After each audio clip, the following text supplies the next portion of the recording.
Imagine, if you will, that you are standing before a vast, infinite sea of potential. This sea is not outside of you, but within you. It is the wellspring of all that is, was, and ever will be. And you, my dear friend, are the master of this sea. With every thought, with every feeling, with every declaration of I am, you are shaping the very fabric of your reality. Let us begin our morning affirmations with the recognition of abundance. Close your eyes for a moment and feel the truth of these words as I speak them. I am abundance. These words are not a plea to the universe, not a hope for some future state. They are a declaration of what is already true here and now. As you breathe in, feel the abundance that surrounds you, that permeates every cell of your being. The air you breathe is abundant, freely given. The thoughts in your mind are abundant, flowing ceaselessly. The love in your heart is abundant, expanding with each beat. Now let the feeling of abundance grow within you. See it as a golden light, radiating from the center of your chest, expanding outward, touching every aspect of your life. Your bank account is filled with this golden light of abundance. Your relationships are infused with it. Your health glows with it. I am abundance is not a statement of what you wish to be. It is an acknowledgement of what you already are. As this feeling of abundance settles into your being, let us turn our attention to self-love. For without self-love, how can we truly experience the fullness of life? Repeat after me, not just with your lips, but with your entire being. I am love. Feel these words resonate within you. You are not seeking love from outside sources. You are the very source of love itself. Every cell in your body is vibrating with this truth. Imagine now that you are standing before a mirror. Look into your own eyes and see the divine spark that resides there. This is not vanity. This is recognition of your true nature. As you gaze upon your reflection, say to yourself, I am worthy of love. I am deserving of all good things. I am beautiful inside and out. Let these words sink deep into your consciousness, erasing any doubt, any self-criticism that may have taken root. The love you feel for yourself begins to overflow, touching every aspect of your life. Your relationships become more harmonious because you no longer seek validation from others. You are complete within yourself. Your work becomes more fulfilling because you approach it from a place of self-respect and inner confidence. Your health improves because you treat your body as the temple it truly is. Now let us turn our attention to prosperity. The word prosperity comes from the Latin prosperous, meaning doing well. And my friends, you are doing well, for you are one with the source of all prosperity. Declare with conviction, I am prosperity. Feel the weight of these words, the power they hold. Prosperity is not just about money, though financial abundance is certainly a part of it. True prosperity is a state of thriving in all areas of life. See yourself walking through your day, surrounded by an aura of prosperity. Every step you take is on fertile ground. Every word you speak plants seeds of abundance. Every thought you think is aligned with the infinite riches of the universe. You are not chasing after prosperity, you are prosperity itself, manifesting in human form. As you embody this state of prosperity, notice how opportunities seem to appear out of nowhere. Doors that were once closed now open effortlessly. The right people come into your life at just the right time. Resources you need become available to you. This is not coincidence. This is the natural result of aligning yourself with the truth of your being. Let us now focus on success. What is success but the natural unfolding of your divine potential? Say to yourself, with unwavering faith, I am success. Success is not something to be achieved in the future. It is your current state of being. Every breath you take is a success. Every moment you exist is a triumph of creation. Imagine success as a radiant light emanating from within you. This light touches everything you do, everything you are. Your very presence brings success to every situation. When you enter a room, success enters with you. When you engage in a project, success is already assured. This is not arrogance. This is alignment with your true nature. As you go about your day, carry this consciousness of success with you. See every interaction, every task, every challenge as an opportunity to express your innate success. You cannot fail, for failure is merely a judgment, and you have risen above such limited thinking. You are success itself, expressing through your unique talents and gifts. Now let us turn our hearts and minds to gratitude. Gratitude is the key that unlocks the fullness of life. It is the recognition that all is well, that all is as it should be. Declare with all your heart, I am gratitude. Feel the shift that occurs within you as you say these words. The world around you seems to brighten, to come alive in new ways. Gratitude is not just a feeling, it is a state of being. As you embody gratitude, you become a magnet for more blessings, more reasons to be grateful. Start with the simplest things, the air you breathe, the ground beneath your feet, the beating of your heart. Express gratitude for these, and watch how your awareness of blessings expands. See yourself moving through your day in a state of constant gratitude. Every person you meet is a gift. Every experience, whether perceived as positive or negative, is an opportunity for growth and learning. Every challenge is a stepping stone to greater strength and wisdom. As you embody gratitude, you will find that your entire perspective shifts.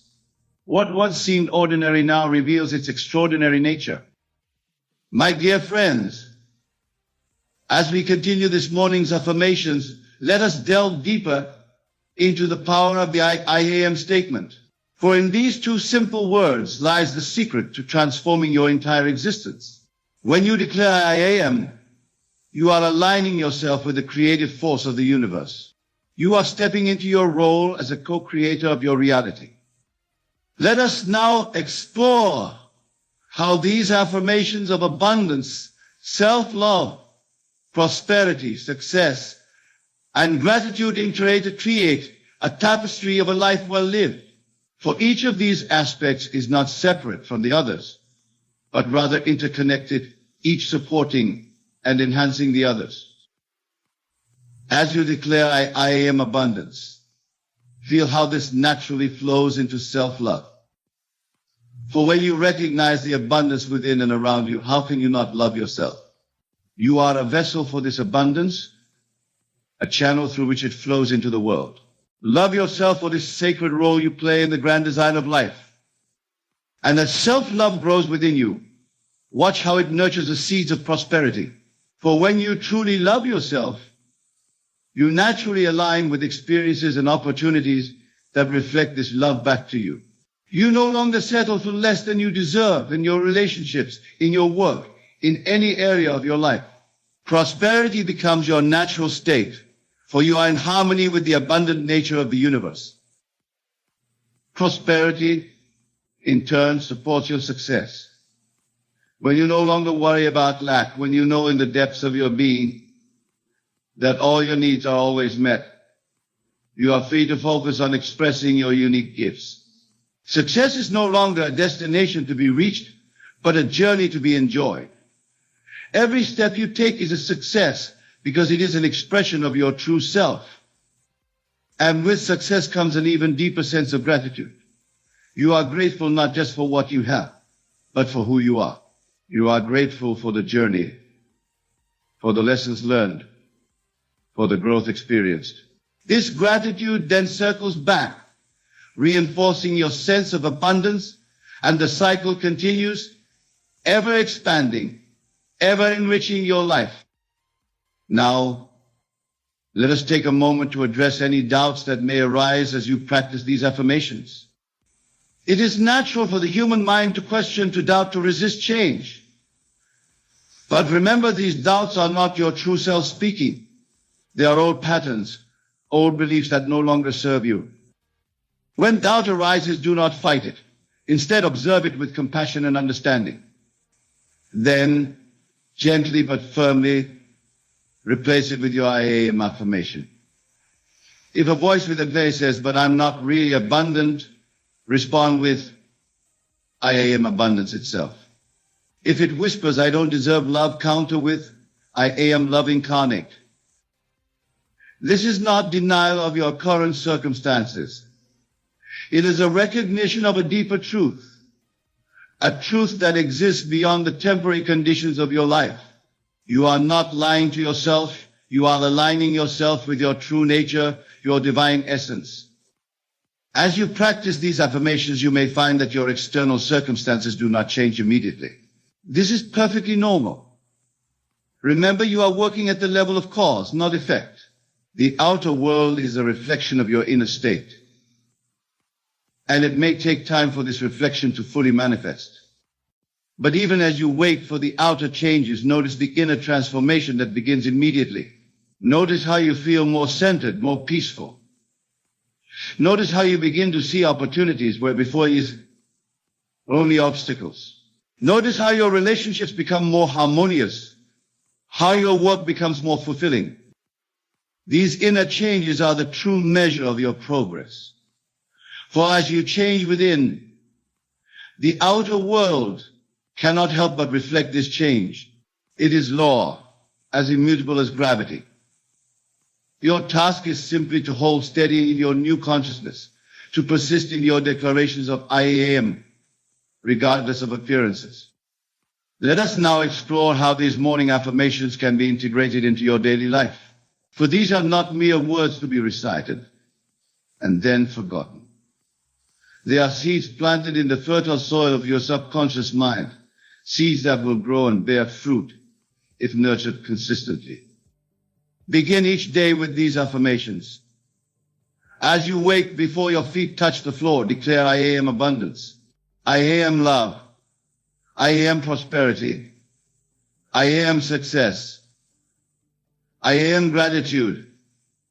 Feel the power of these words coursing through your being, setting the tone for your entire day. As you go about your daily activities, let these affirmations be your constant companions. When faced with a challenge, remind yourself, I am success. When interacting with others, embody the truth that I am love. When making financial decisions, know that I am prosperity. But don't stop at mere repetition. Let these affirmations inform your actions, your decisions, your very way of being in the world. If you are abundance, how would you carry yourself? If you are love, how would you treat others and yourself? If you are prosperity, what choices would you make? If you are success, how would you approach your work? If you are gratitude, how would you perceive the world around you? Live from this place of I am and watch as your world transforms. For you are not merely affirming these truths, you are embodying them, becoming them in every cell of your being. Now let us a common misconception about these affirmations. Some may think that by declaring I am abundance or I am success, they are somehow denying or ignoring the challenges in their lives. This is not the case at all. These affirmations are not about ignoring reality. They are about choosing which reality you wish to align with. You see, my dear friends, there are infinite realities existing simultaneously. The reality you experience is the one you give your attention to, the one you align with through your thoughts, feelings, and declarations. When you say I am abundance, you are choosing to align with the reality where abundance is your natural state. This doesn't mean that challenges disappear magically, but it does mean that you approach these challenges from a place of abundance rather than lack, from a place of power rather than victimhood. And this shift in perspective changes everything. For example, if you face a financial challenge while holding the consciousness of I am prosperity, you will approach it with confidence and creativity. You will see it not as a problem to be feared, but as an opportunity to demonstrate your innate prosperity. And from this state of mind, solutions will present themselves that may have been invisible to you before. Similarly, if you encounter a difficult person or situation while affirming I am love, You will respond from a place of compassion and understanding rather than defensiveness or anger. This doesn't mean you become a doormat, quite the contrary. It means you operate from a place of such inner security and self-love that you can extend love to others without depleting yourself. As you continue with these morning affirmations, you may find that your definition of abundance, love, prosperity, success, and gratitude begins to expand. Abundance becomes more than just material wealth. It becomes an overflow of joy, creativity, and positive experiences. Love extends beyond romantic relationships to encompass a general state of harmony and connection with all of life. Prosperity reveals itself as more than financial well-being. It becomes a state of thriving in all areas of life, of having more than enough to share generously with others. Success transcends societal definitions to become a deep sense of fulfillment and purpose. And gratitude evolves from a reactive state to a proactive one, where you are thankful not just for what you have, but for what is yet to come. This expansion of consciousness is a natural result of aligning with your true self through these affirmations. As you consistently declare and embody these truths, you will find that your awareness grows, your perception deepens, and your capacity for joy and fulfillment increases exponentially. Now let us address the role of patience and persistence in this practice. The power of these affirmations lies not in saying them once or twice, but in making them a consistent part of your life. Just as a single workout doesn't transform your physical body, a single affirmation doesn't instantly change your life circumstances. It is the consistent, persistent application of these truths that brings about lasting change. Think of it as reprogramming your subconscious mind. For years, perhaps decades, your subconscious has been operating on certain beliefs and patterns. These morning affirmations are like uploading new software to your mental computer. It takes time and repetition for this new programming to take full effect. But here's the beautiful truth. Even as you wait for the full manifestation of these affirmations in your outer world, you can enjoy the benefits immediately in your inner world. The peace, the joy, the sense of empowerment that comes from aligning with your true self is available to you right now, in this very moment. So be patient with yourself and with the process. Trust that as you consistently affirm and embody these truths, your outer world will inevitably align with your inner state. The universe has no choice but to reflect back to you what you hold as true within yourself. As we near the end of our time together this morning, I want to remind you of a fundamental truth. You are not separate from the creative power of the universe. You are one with it, an individualized expression of it. When you say I am, you are speaking from this place of oneness, this place of infinite potential. Your task then is not to become something you are not. It is to remember and embody what you have always been. These affirmations are not about adding something to yourself, but about removing the veils of limiting beliefs that have obscured your true nature. As you go forth from this moment, carry with you the consciousness of I am. Let it infuse every aspect of your being, every action you take, every word you speak. Know that as you do this, you are not just changing your own life, you are contributing to the elevation of consciousness for all humanity.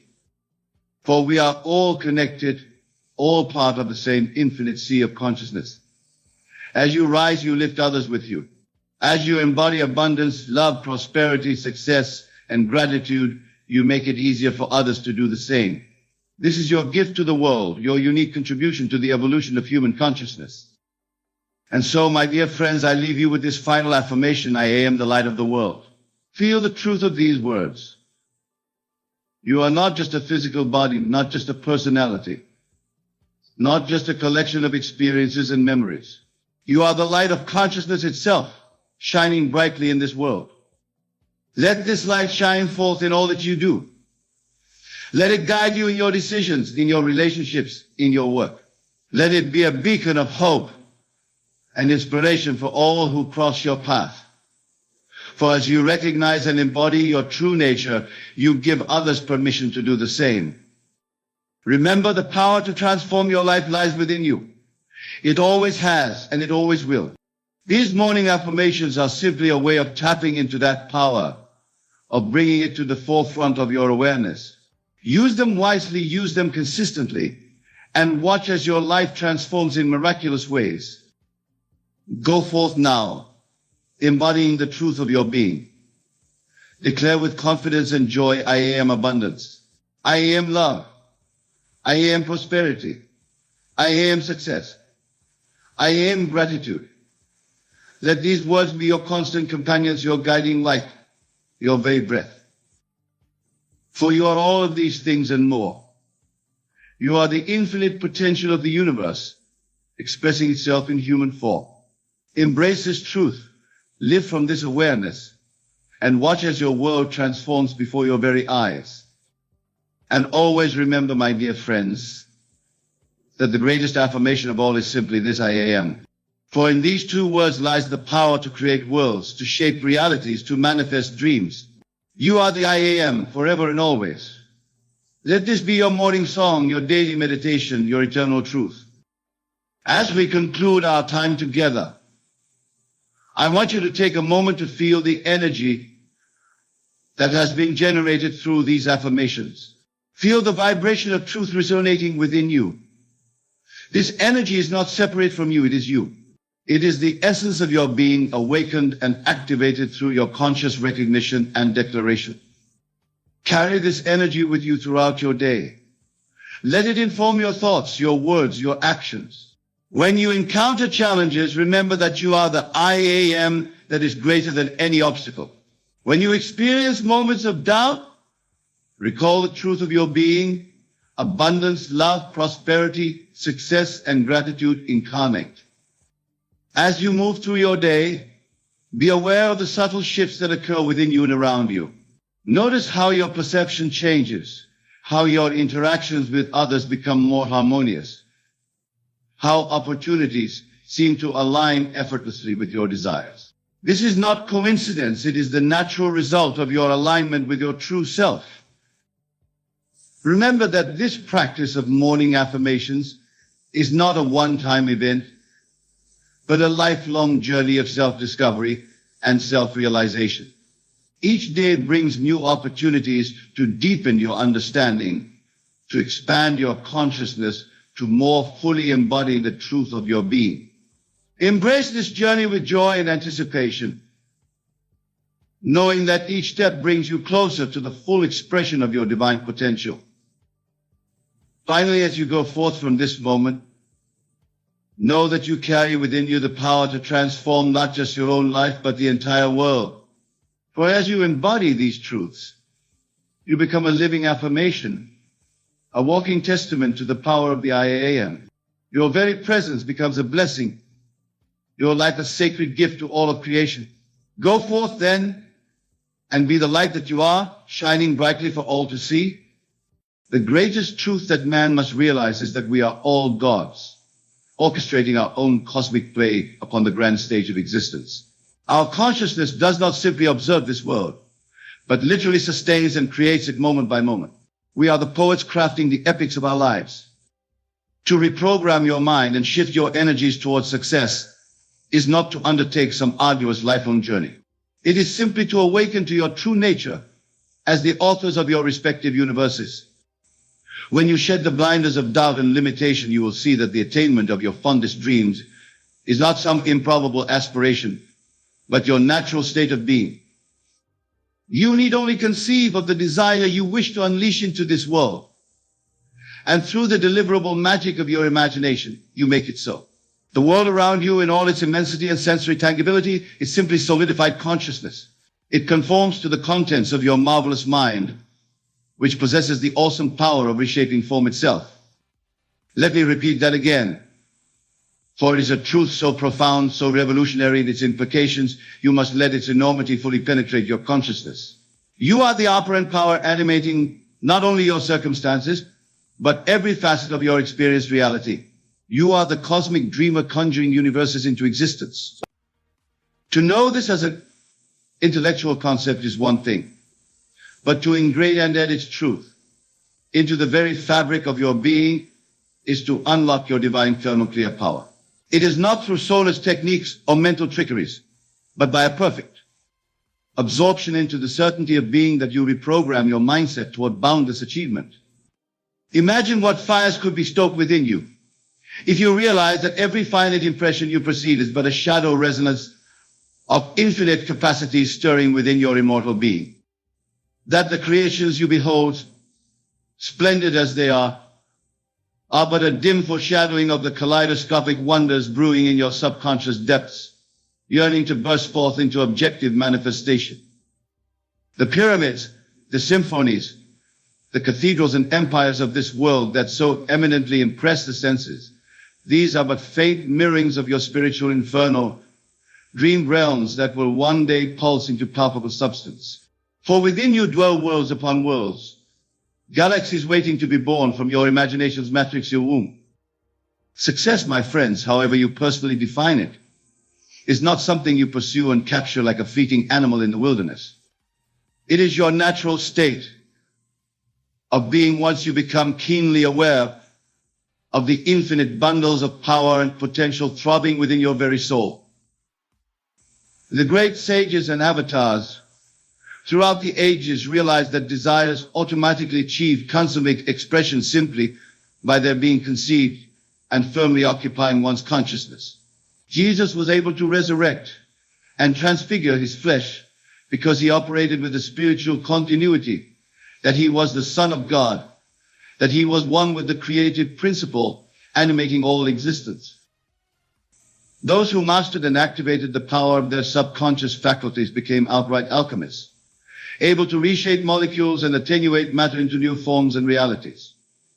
The beauty you witness blossoming across the vast spectacle of creation is but an adumbration of what you can continually generate by lapsing into the infinite reverie that you truly are. Whatever your heart yearns for, whether it be wealth, perfect health, harmonious relationships, creative masterpieces, or to elevate this earth into a utopian paradise, it is all readily achievable once you accept the reality of being the cosmic dreamer vivifying the universe from your spiritual furnaces. You need not anxiously struggle, scheme, or exhaust yourself in pursuit of success, for it blossoms effortlessly from the womb of your consciousness. It is simply a new perception, a sublimely enlightened rearranging of your thoughts and ultimate self-action that brings into view the spiritual realities always connected with your being. Cares, struggles, conflicts, and travails abound only for those who buy into the duality of being separate from the creative principle. For them, every desire is an uphill battle against opposing forces and stubborn circumstances that appear indifferent to their longings. But for you who recognize that all force springs from your consciousness, success becomes as natural and inevitable as your breath itself. When you dissolve the illusions surrounding you, and they are illusions, friends, for this world is nothing more than a passing panorama of images molded from the infinite plasticity of your imagination, then you live continually in the spiritual ethers of perpetual achievement. You dwell in the cosmic dream wherein you are the eternally victorious protagonist. Ask yourself what you truly desire, not the frivolous, ephemeral cravings fueled by egoistic passions and fleeting delirium, but your true, godly longing searing from the very core of your being, that insatiable fire burning from your spiritual source, your essence, desiring full expression. Once you become vividly awakened to that core desire, that yearning you feel in the quietude of soul, you need only give it your rapturous, unhesitant attention, and that divine passion begins to remake and remold your reality in its own likeness. When you really want something with the totality of your being, so that every fiber, every neutron is supercharged with that intention, the whole universe bends and acquiesces to your will. Difficulties and oppositions will only appear to those living in a finite, dualistic realm that sees struggle as necessary for attainment. But you, who comprehend that all is your perception, always molded consciousness, understand that simply by riveting your desires in the boundless ethers of your conscious temple, you summon it into objectivity without any resistance whatsoever. My friends, you are so much more than you currently recognize. You have settled for a pale rendition of the blazing infinities churning within your immortal being. You are the very weaver of the cosmic loom, the eternal artist birthing realities with your perpetual dreaming. The successes you presently applaud as extraordinary are but timid preludings of the super spectacles and dimensions waiting to erupt from your resplendent subconscious territories. They are washings of the same waves that ceaselessly thunder and swirl through your infinite depths. Do you ever ponder why certain individuals, against all conventional odds and circumstances, achieve staggering success and operate on a scale that boggles the finite mind? It is because they are tapped into the spiritual continuum of their divine imagination. They are in resonance with the celestial keynote sounding from their eternal being.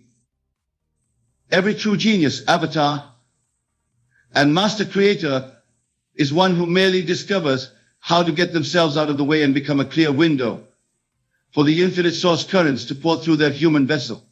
They become empty conduits for the spiritual tsunamis waiting to uncurl from the subconscious ocean deeps within them.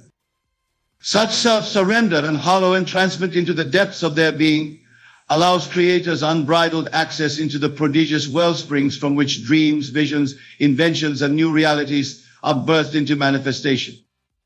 What you call desires, longings, and aspirations are but coded spiritual instructions from the infinite dream currents flowing through you, signaling that new dimensions are eagerly aching to press forth into materialized objectivity.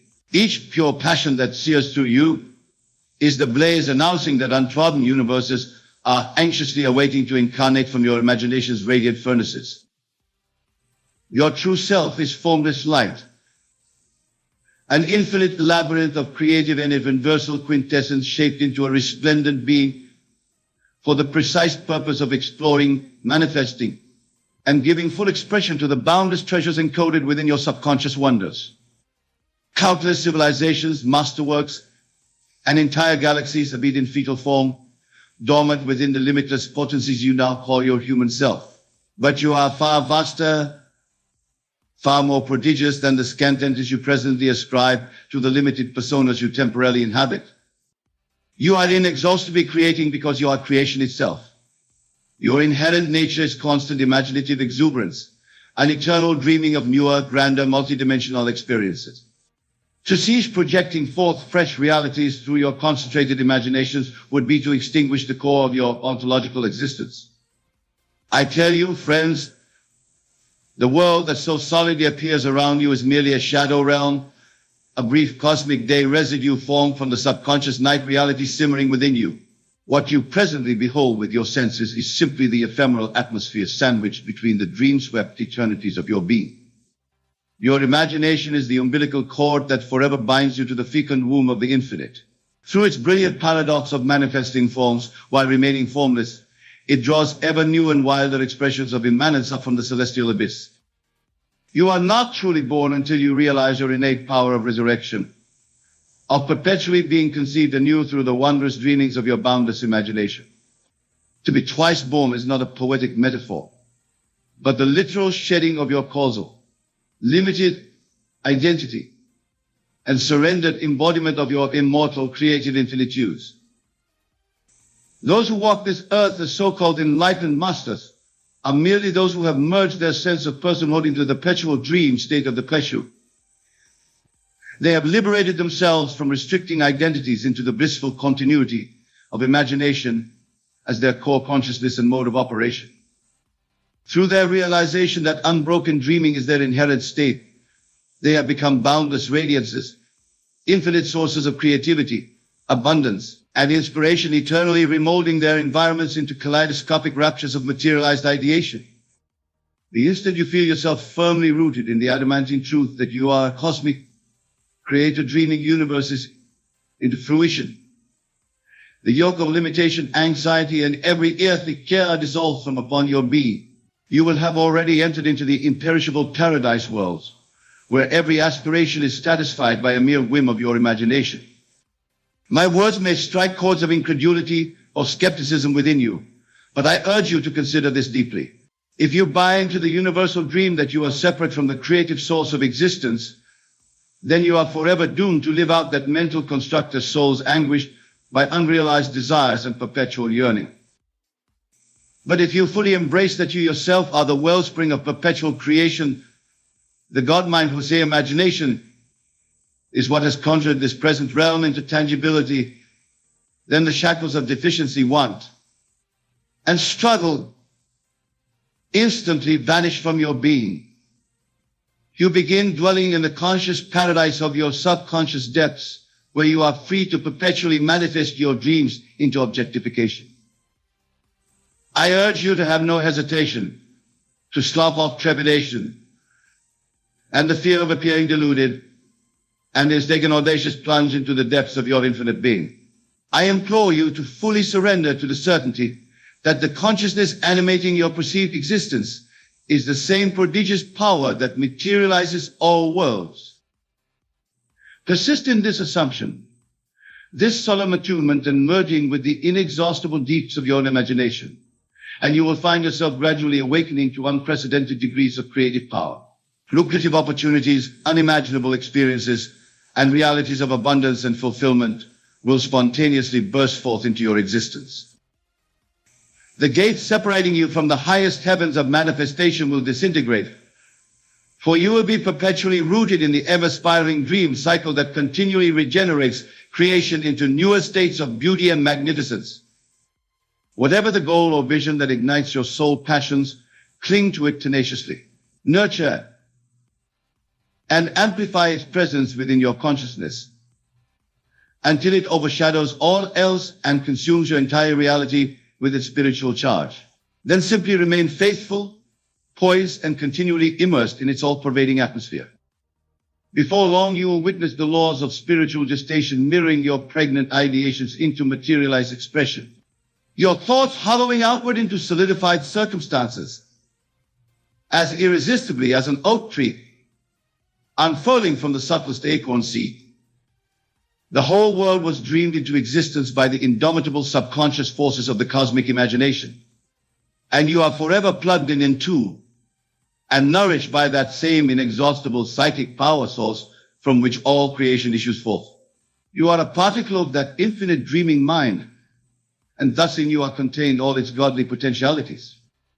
Your inherent nature, your raison d'etre, is to dive ceaselessly into the reveries of your subconscious. It is to unceasingly explore and give full expression to the limitless ideas, orologies, and revelations that forever unspool from your immortal imagination's myriad creative channels. The entire spectacle of existence you bear witness to is but a flickering series of images projected outward from the infinite dreaming of your subconscious mind. This world of gross matter and rigid forms is but the residue of far vaster and more sublime subconscious activities that ceaselessly clamor at the thresholds of manifestation. Earthbound minds perceive only this solidified shadow play of petrified concepts as reality, never realizing the unfathomed, living depths of subconscious gestation teeming behind the veil. They see the surface foam on the crest of the wave, oblivious to the subterranean psychic currents that delivered that surging formation out of invisibility. But you, the awakened and enlightened visionary, glimpse past the mere reflected images to behold the untrammeled vastnesses of the infinite subliminal realms, wherefrom all concepts first spark into primordial being. You peer beyond the world's congealed surface forms to the inexhaustible creative source fires forever blazing within you. Having this constant awareness of the subconscious's primacy over the external world creates a profound transfiguration in your perceptual lens and initiatory prowess. It empowers you to shed the reptilian mind's habitual limitations and trance of victimization, to emerge as a sovereign co-creator and dreamer of new realities. Those studying surface mind consciousness orbit in the gravity well of the external world of so-called facts and circumstances, eternally striving uphill to rescue or attain conditions their conscious deems desirable. But one rooted in the wisdom of subconscious primacy flows with the irresistible currents of unseen creative forces continually manifesting new conditions with effortless spontaneity. Each desire you have is but an outrush of those eternal spiritual forces beckoning to be granted newer patterns of expression in materialized objectivity. In each passion and longing you feel is the psychic resonance of unexplored dimensions pulsating with eagerness to unfurl into experienced actualities through your unique dreaming mind. The infinite deeps of your subconscious imagination resemble a divine ibiscope, an eternally revolving multidimensional hologram conjuring newer astral configurations with each fractional pause and recombination of its facets. Your mediumistic mind is the window through which these boundless, ceaselessly mutating worlds of your imagination are projected into formed expression. Thus, the very purpose and point of power in your human incarnation is to surrender as a conscious, sentient departure for these perpetual reshapings, revelations, and materialized manifestations of subconscious ideation to pass through into vivification. Each time you concentrate your focused attention and emotional energies toward upholding a clear, deliberate, ill, or desired manifestation, you have permitted another fragrance of those infinite interior essences to gestate and be born in protective expression through you. Your consent and conviction is the energetic placenta nourishing the spiritual embryo. All the greatest geniuses and visionary minds throughout history were those who, consciously or unconsciously, plunged depths into their subconscious dream waters and emerged with brilliant creative bestowals wrought forth from that infinite soul's consciousness. Rumi, Lao Tzu, Pythagoras, Da Vinci, Emerson, Tesla, these and all the true titans of human progress and illumination were mystic explorers of consciousness itself. They mastered the art of extracting sublime treasures from the unseen interiors of creation and birthing them into beautified outer existence. These avatars knew that to embark on any endeavor in the three-dimensional sphere while remaining disconnected from the spiritual dream matrix was to against the universe's current, swimming upstream in resistance to the very source of one's birthright as an outflowing of the infinite. But when aligned and in synergistic rapport with their originating subconscious well springs, they became lightning rods for reality's continual metamorphosis. Plugged into the perpetual dreaming source awareness from whence all realities spring, they harness boundless, innovative, and materializing power to reshape their environments with their willed ideations. This mystical marriage of conscious intention and subconscious infinitude is what births all revolutionaries, geniuses, and avatars onto this earthly plane. It is the alchemical sacred union where the impregnating fires of imagination conceive ideations into materialized objectivity. Your perpetual desires, aspirations, and idealized visions act as transcendental tuning forks that broadcast your intentions into the subconscious dream fields of your being. Their amplitudes reverberate through the infinite holographic labyrinth of your deeper mind, conjuring forth a harmonic convergence in the patterns that ceaselessly manifest into creation. Just as a singer can effortlessly shatter a glass through focused resonant frequencies, your subconscious imagination is able to concretize your projected thought siders into experienced realities with infinitely more powerful reverberations. Hold an intention and fervently amplify it in your conscious sphere, and you transmit its energies like a lightning rod into your subconscious imaginative dream fields. In the inexhaustible ethers of your infinite imaginative deeps is where the concentrated thought form is taken up and nurtured through emotional feeling, visualization, and soulful belief into vivified materialization. This is why I urge you to never relinquish or abandon your passionate dreams. Never let them dissipate or grow dim from distraction or a lack of mental focus. For these crystallized visions and longings from your soul's core are the very areas activating the shape-shifting macro forces of your subconscious, the sacred keynotes that govern the creation of your experiential realities. The more you infuse these transcendent aspirations with emotional energy, sensory feeling, and convictional certainty, the more you pour your conscious waveforms into pulsating resonance with the infinite creative dream fields you originate late. This harmonic convergence of your conscious ideations and subconscious infinite source awareness is the divine alchemical ritual birthing new realities into manifestation. Envision how brilliant artists, masters of their craft, continually impregnate their canvases or symphonic scores with fresh ideations, breathe forth from the boundless reveries that forever unspool within their imaginations. Their creations seem to take on a life of their own, their sublime works resonating with a pulsating aliveness that transcends such lifeless forms. So too does the infinite wellspring of consciousness within you continually catalyze its own reveries of splendors and reveal it into birth, concretized revelations, but only if you remain ensouled in ardent communion and surrender to its eternal dreaming. If you permit yourself to become an empty channel, a hollow reed through which the fruits of divine imagination can ceaseless stream forth into creative materialization. Those oblivious to their true nature as channels for this infinite subconscious ideation instead cling to rigid identities and limited self-concepts as tiny corks adrift on creation's currents. Buffeted by circumstance, they anxiously surrender their creative powers as conscious mediators for the infinite to express itself through them in each moment. But those who remain still unbound and perpetually entranced by the eternal dreamscapes rippling within their imaginations find themselves in alignment with the vast cosmic powers of infinite origination. Every thought they conceive springs forth as an effortless hierogamy and precipitate birthing of the infinite self-expression.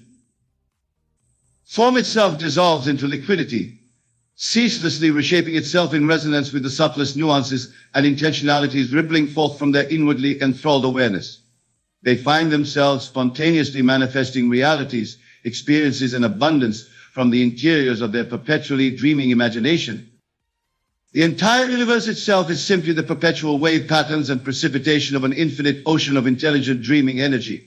All forces, apparent solids, the building blocks of nature, these are but slowed and crystallized outpourings of the infinite subconscious imagination.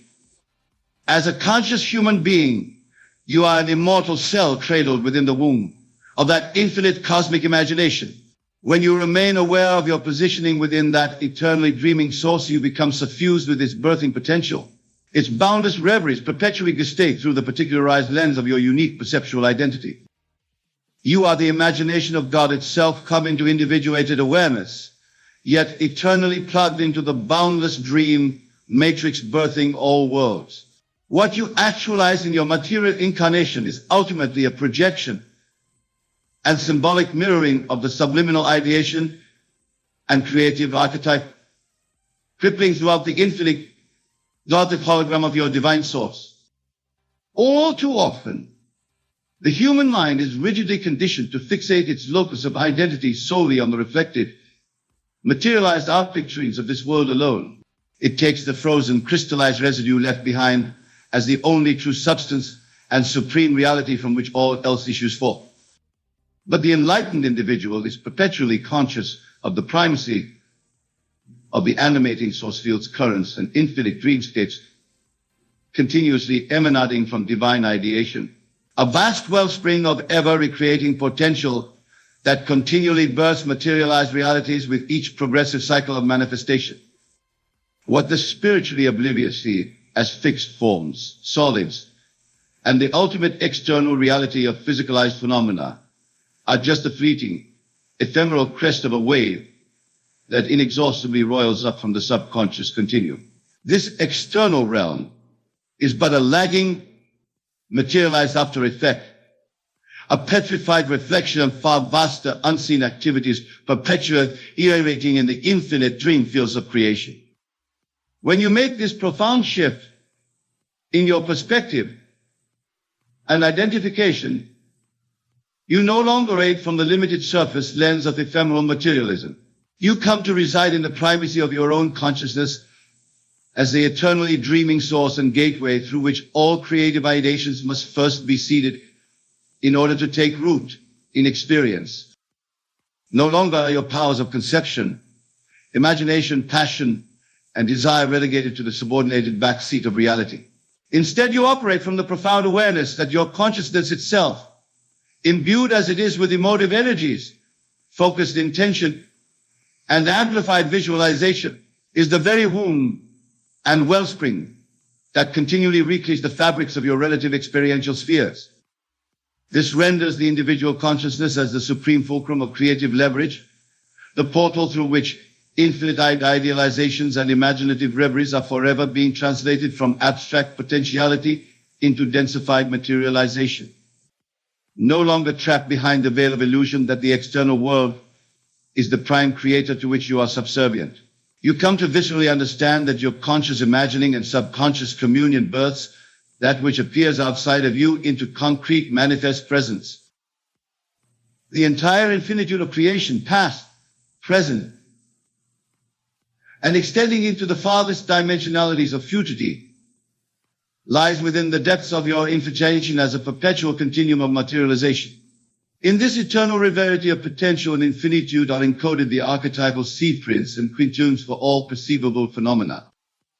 Every historic civilization, every timeless wonder, every stupendous natural grandeur on this earth is simply a brief outcropping and materialized crystallization of far vaster evolutionary trajectories, visionary matrices that forever swim in the creative subconscious wellspring of imagination itself.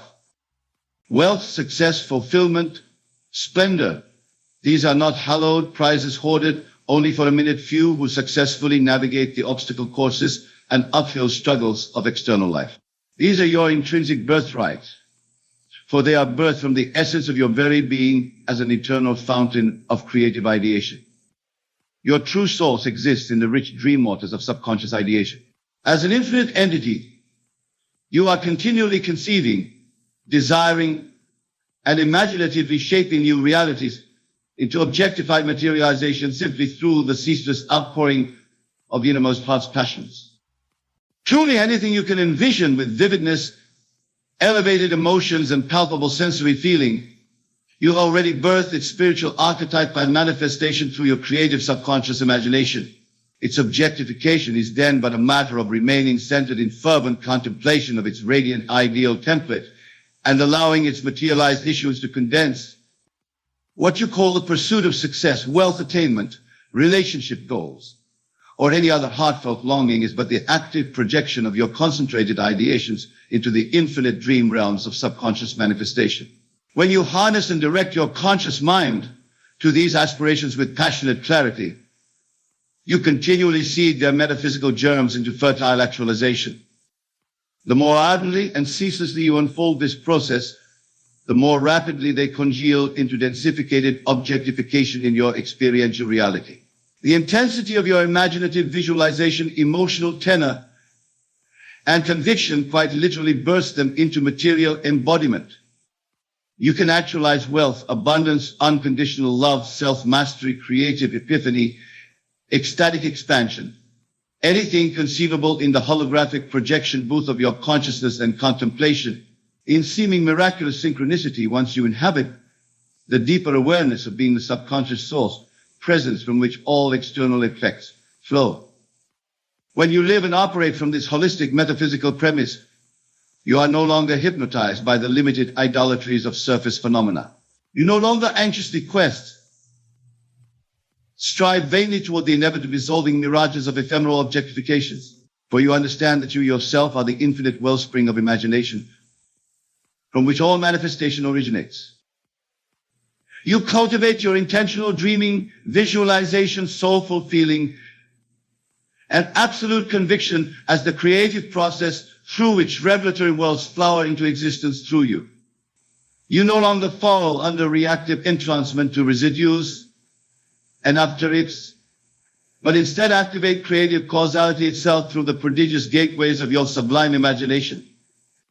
Through this seeding and amplification of intentionalized consciousness, your subconscious mind can then gestate and birth into materialization miraculous experiences of abundance, synchronicities, fortuitous confluences, and mystical reefs. For you have tapped into its infinitudes and placed your creative orders for the subconscious to fulfill.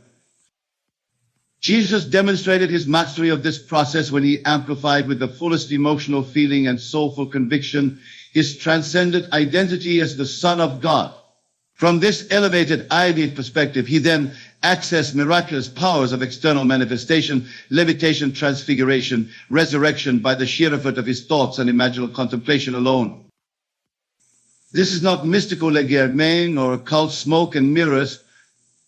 This is the fundamental taproot, the hidden superstructure, underlying and unifying all causal processes into effect through our subconscious imagination's infinite dreams.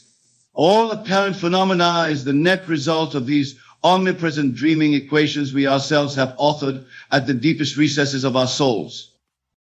When you elevate to the awareness that you are not withering leaves tossed about by the winds of fate or circumstance, but rather the divine dreamer issuing forth an infinity of worlds from your sublime imagination each moment, you access the godlike powers of instantaneous creation that our avatars and mystics throughout the ages have demonstrated.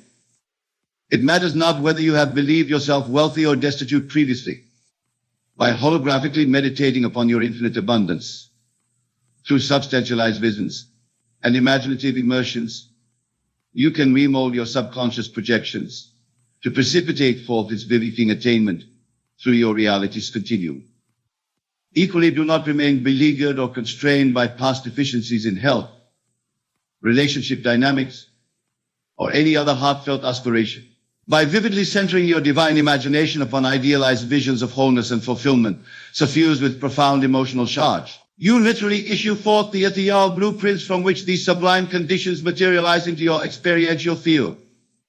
To know yourself as the infinite subconscious dreamer, perpetually emanating creative ideations into objectification, frees you from the limitations and constrictions that bind those who remain entranced in the objective world's illusory appearances alone.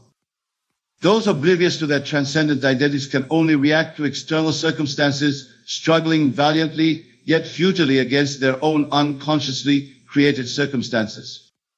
But one lucidly inhabiting their role as cosmic dreamer and ideative fulcrum remains in supreme command of manifesting unlimited conditions and reshaping their world through imaginative contemplation. It could be said there are really only two perspectives available to the individuated unit of consciousness. One is the poverty consciousness, mired in the surface appearances and entrapped in constricting reactions to effects.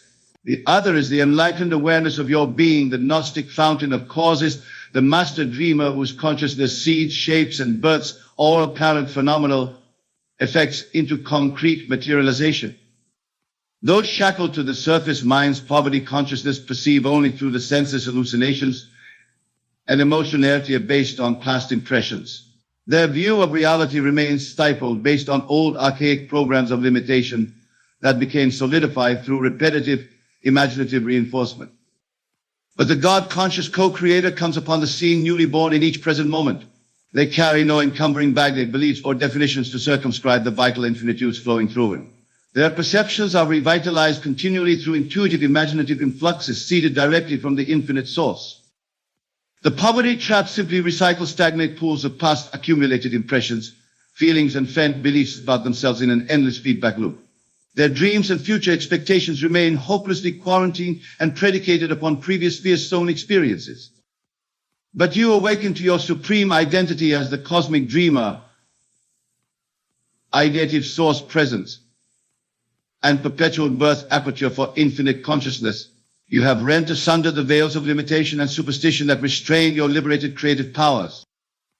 Through your intimate identification with the perpetually animating subconscious currents of infinite imagination, you are released from all inertia, reactivity, and conditioned encumbrances. For you see this world and all its appearing constructs as mere shadows briefly cast across the screen of awareness. Whereas the poverty identified become ensnared in the endless treadmill of seeking, striving, and perpetually pursuing mirages of fulfillment, always just beyond the periphery of their desires, you are centered in the still pond of infinite potentiality. You are transparent to the creative source currents ever conceiving, manifesting, and objectifying new layers of revelation for your sensory contemplation.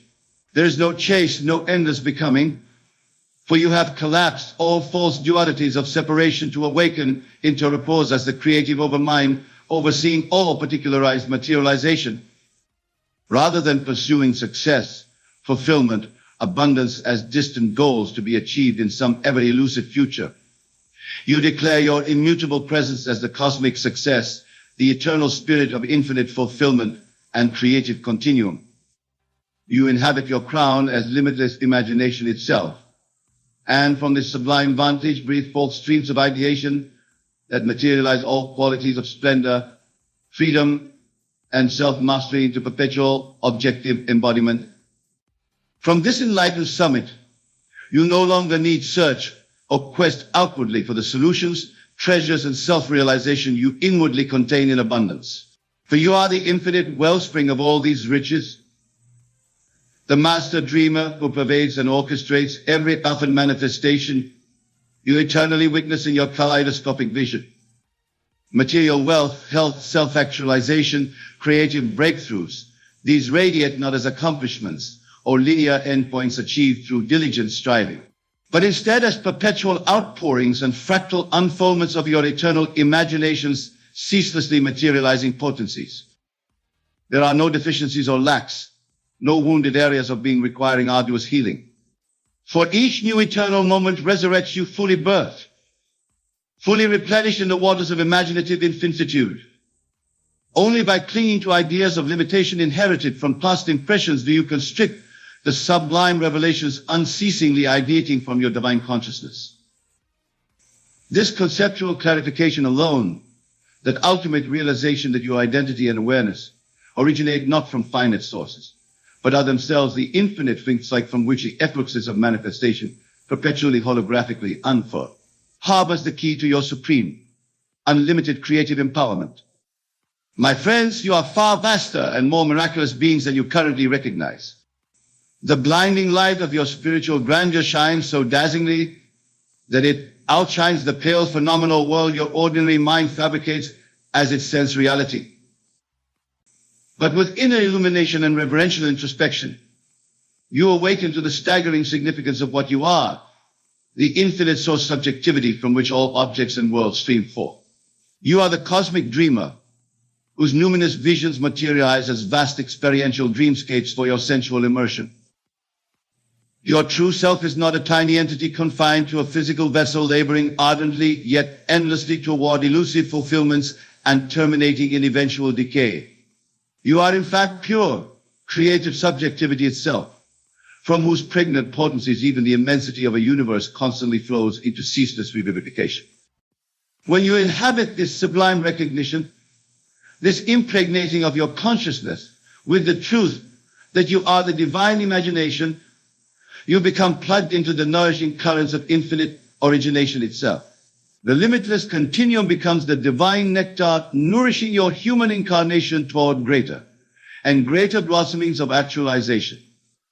The realms of genius mastery, astounding self-actualization, and phenomenal success become not just available to you, but inevitable emanations of your being. For you come to recognize yourself as the miraculous subconscious dreamer from whose infinite depths all objects arise, and all manifestations perpetually holographically project through the spectrum of your sensory observations. Ladies and gentlemen, the topic of our discussion is I am rich, I abundant. Money affirmations for prosperity, happiness and wealth. Now let us embark on this journey of understanding and revelation together. First and foremost, I want you to understand that the words I am are the most powerful in any language. They are your self-definition, your concept of self. Whatever follows, I am shapes your reality. So when you declare, I am rich and abundant, you are setting in motion a divine principle that cannot fail to manifest in your world. You see, my dear friends, the universe is mental. It is responsive to your thoughts and feelings. Your consciousness is the only reality.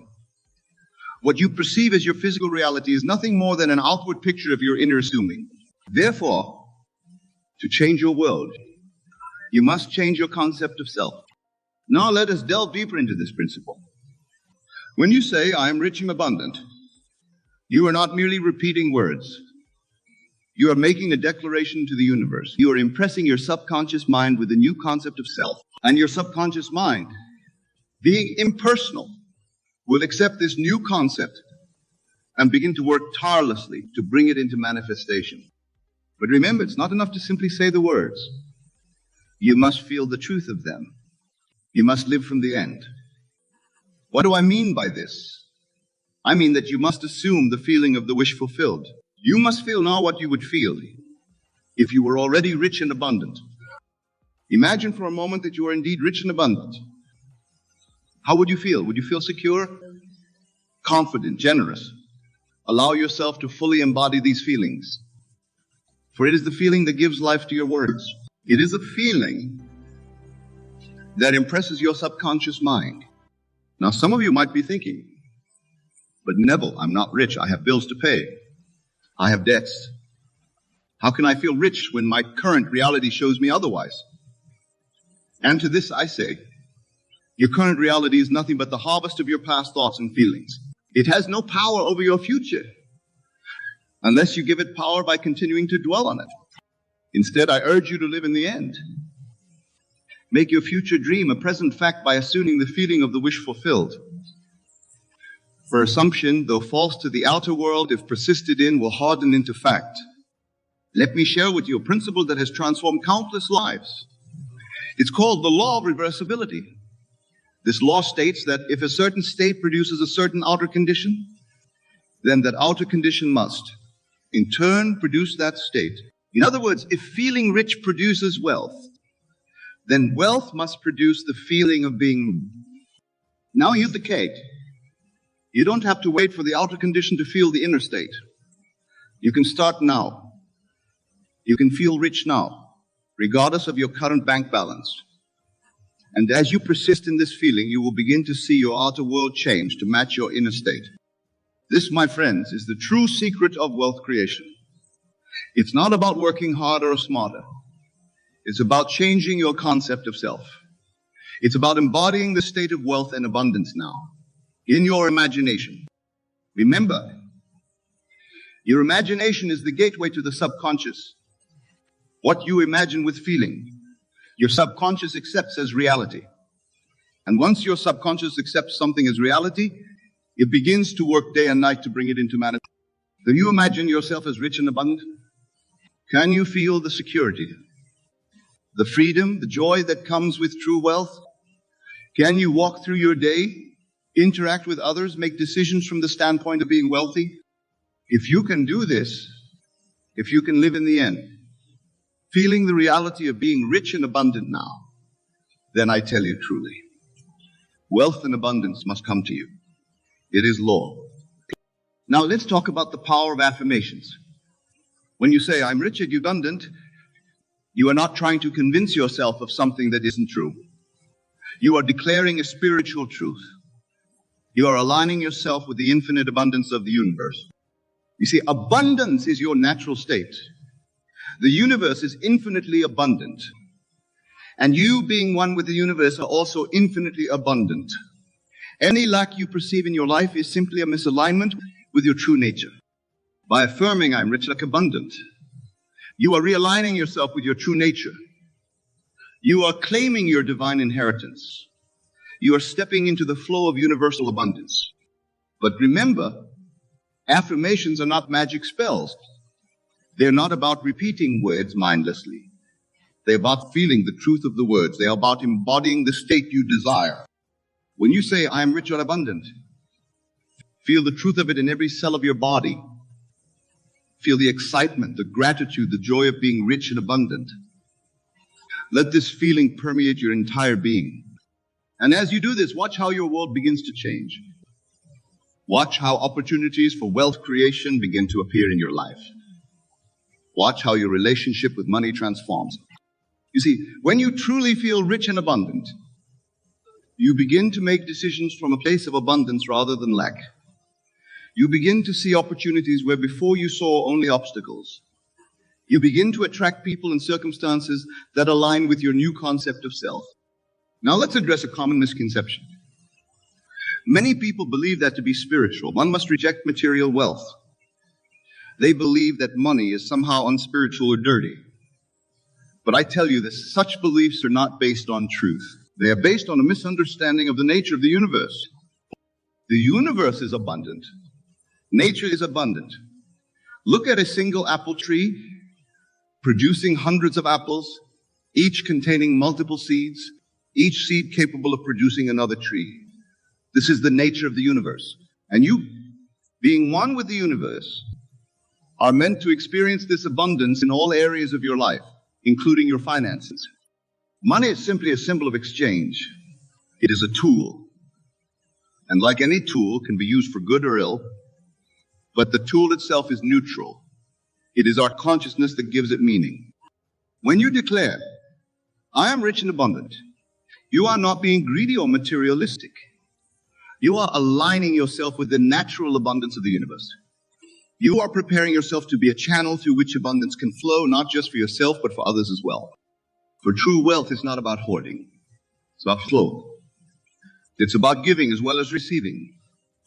When you are truly rich and abundant, you have more to give. You have more resources to make a positive impact in the world. So I urge you, let go of any guilt or shame you may feel about desiring wealth.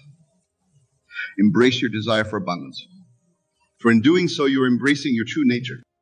Now, let's talk about the importance of persistence. You see, when you begin to affirm, I am rich and abundant, you may not see immediate results in your outer world. Your bank account may not instantly overflow. But do not be discouraged. Remember, you are working with law.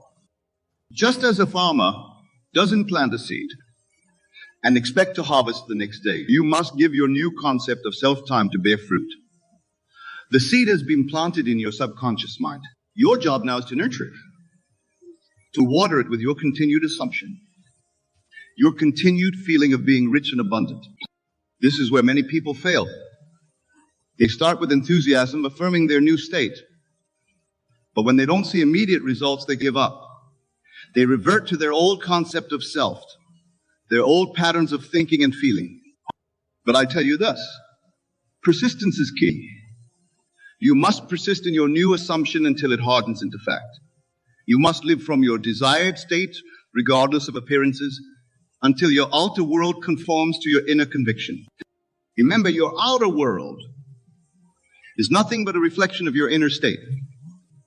It may take time for your outer world to catch up with your new inner state. But if you persist, if you remain faithful to your new concept of self, your outer world must change. It's law. So I ask you, can you persist in the assumption that you are rich and abundant, even when your senses deny it?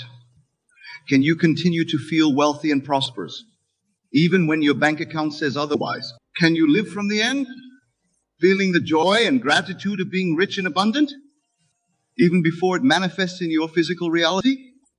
If you can do this, if you can persist in your new assumption, then I promise your world will change. Your reality will reshape itself to match your inner conviction. Now, let's discuss another important aspect of manifesting wealth and abundance. Detachment. This may seem paradoxical. How can you desire wealth and abundance and yet be detached from it? But this detachment is crucial to your success. You see, attachment creates resistance. When you are overly attached to a specific outcome, when you are constantly checking to see if it has manifested, you are actually pushing it away. You are coming from a place of lack, of not having, which contradicts your affirmation of abundance. Instead, cultivate a state of calm knowing. Know that you are rich and abundant, not because you see it in your bank account, but because it is your true nature. Know that wealth is flowing to you, through you, and from you, not because you need it to be happy, but because it is the natural expression of who you are. This detachment allows you to live joyfully in the present moment, rather than constantly projecting into a future where you will finally be rich. When you can be happy and content now, regardless of your external circumstances, you open yourself up to receive even more abundance. Remember, the universe responds to your vibration, your state of being. When you vibrate at the frequency of lack and need, you attract more experiences that match that vibration. But when you vibrate at the frequency of abundance and gratitude, you attract experiences that match that higher vibration. So I urge you, as you affirm, I am rich and abundant, so from a place of calm knowing, of joyful detachment, know that you are aligning yourself with your true nature and trust that the outer manifestation will follow in divine timing. Now, Let's delve deeper into the concept of money itself.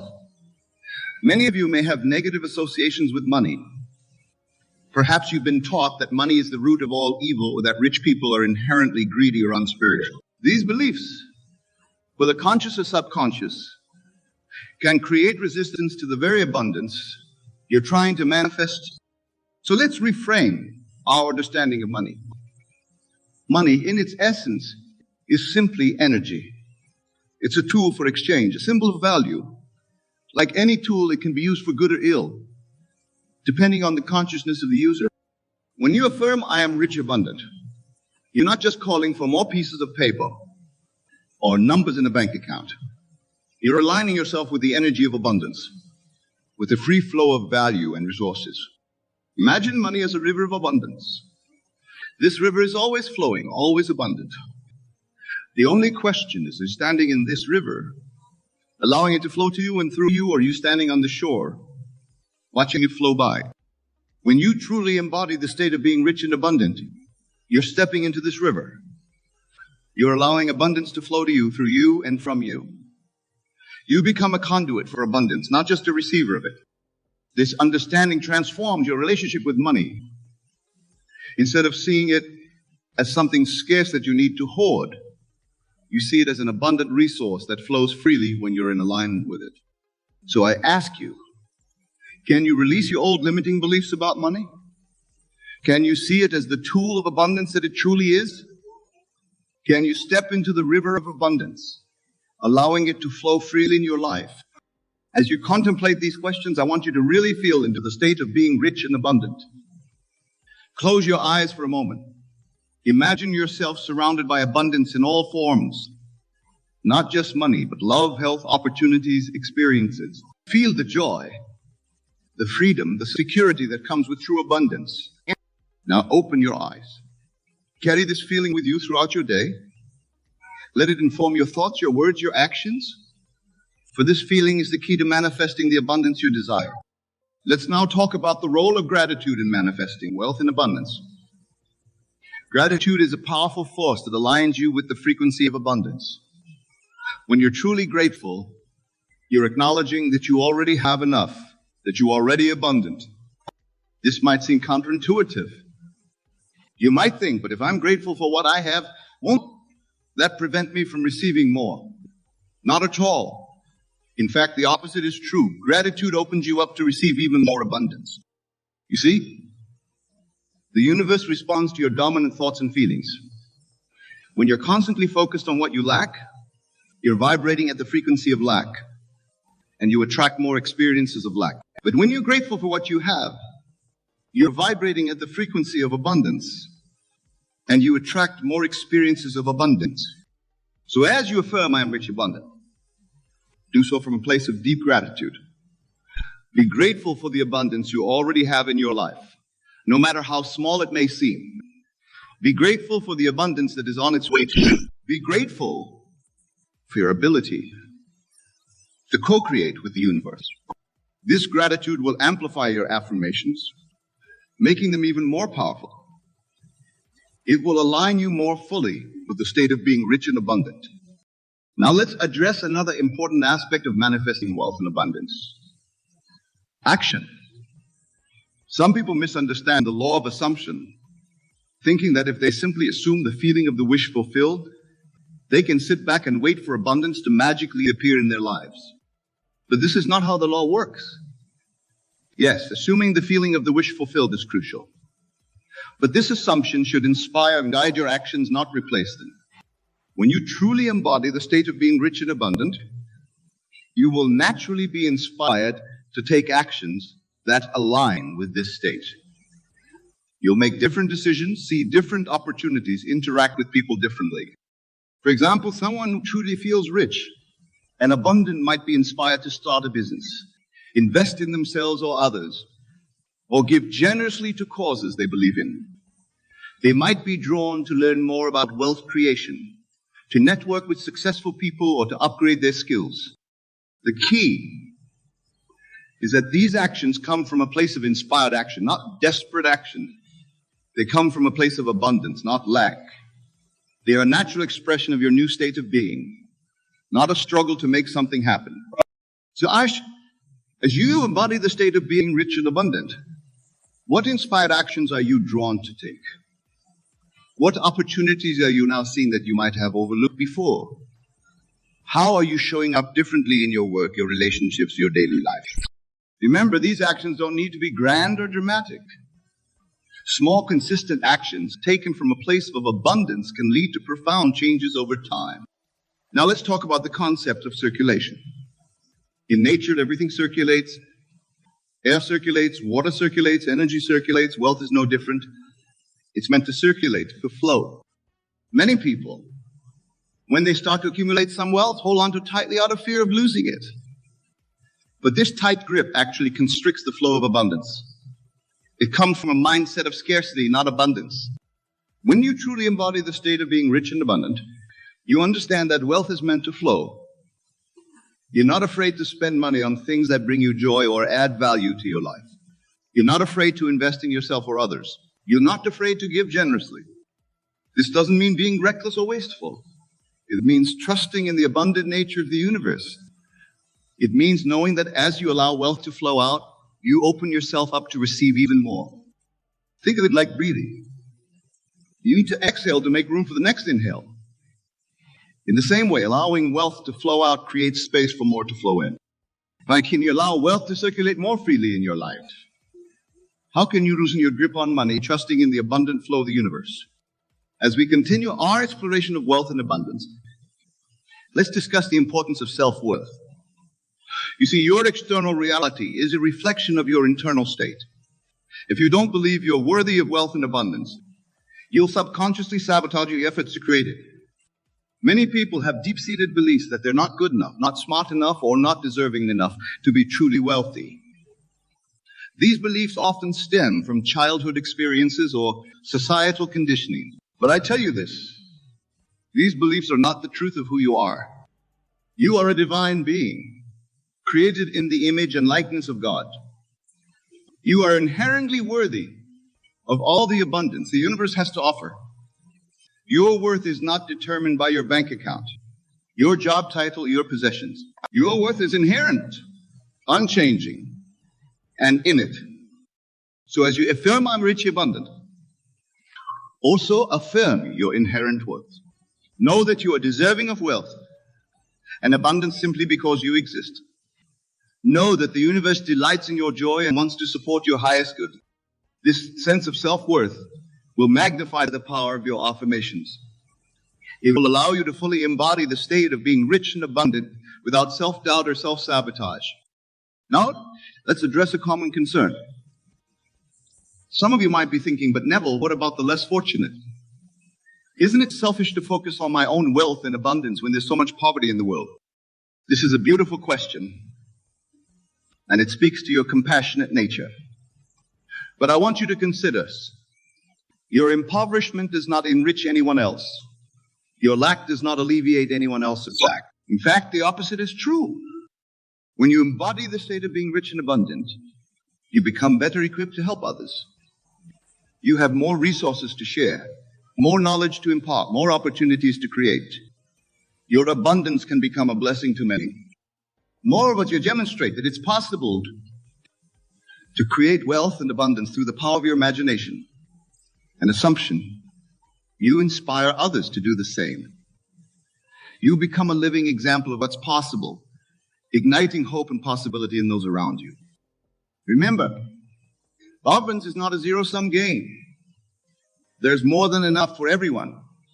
By claiming your abundance, you're not taking away from anyone else. You're simply aligning yourself with the infinite abundance of the universe. So I urge you, embrace your desire for wealth and abundance without guilt. Know that as you prosper, you become better equipped to contribute to the prosperity of others. Now, as we near the conclusion of our discussion, I want to address the concept of divine timing. Some of you may be wondering, how long will it take for my affirmations to manifest? When will I see the results? The truth is, there's no set timeline for manifestation. The seed you plant in your subconscious mind will germinate and grow in divine timing. Your job is not to worry about when or how your desire will manifest, but to remain faithful to your assumption. Remember, time is a construct of the human mind. In the realm of spirit, where all creation takes place, there is no time. Your desire is already fulfilled in the spiritual realm.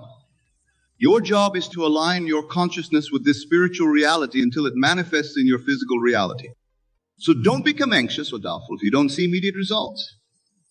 Don't keep checking your bank account or looking for signs that it's working.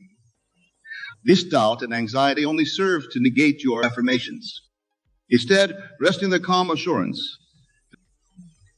that what you have assumed in your imagination must come to pass. Live each day from the state of being rich and abundant, regardless of appearances.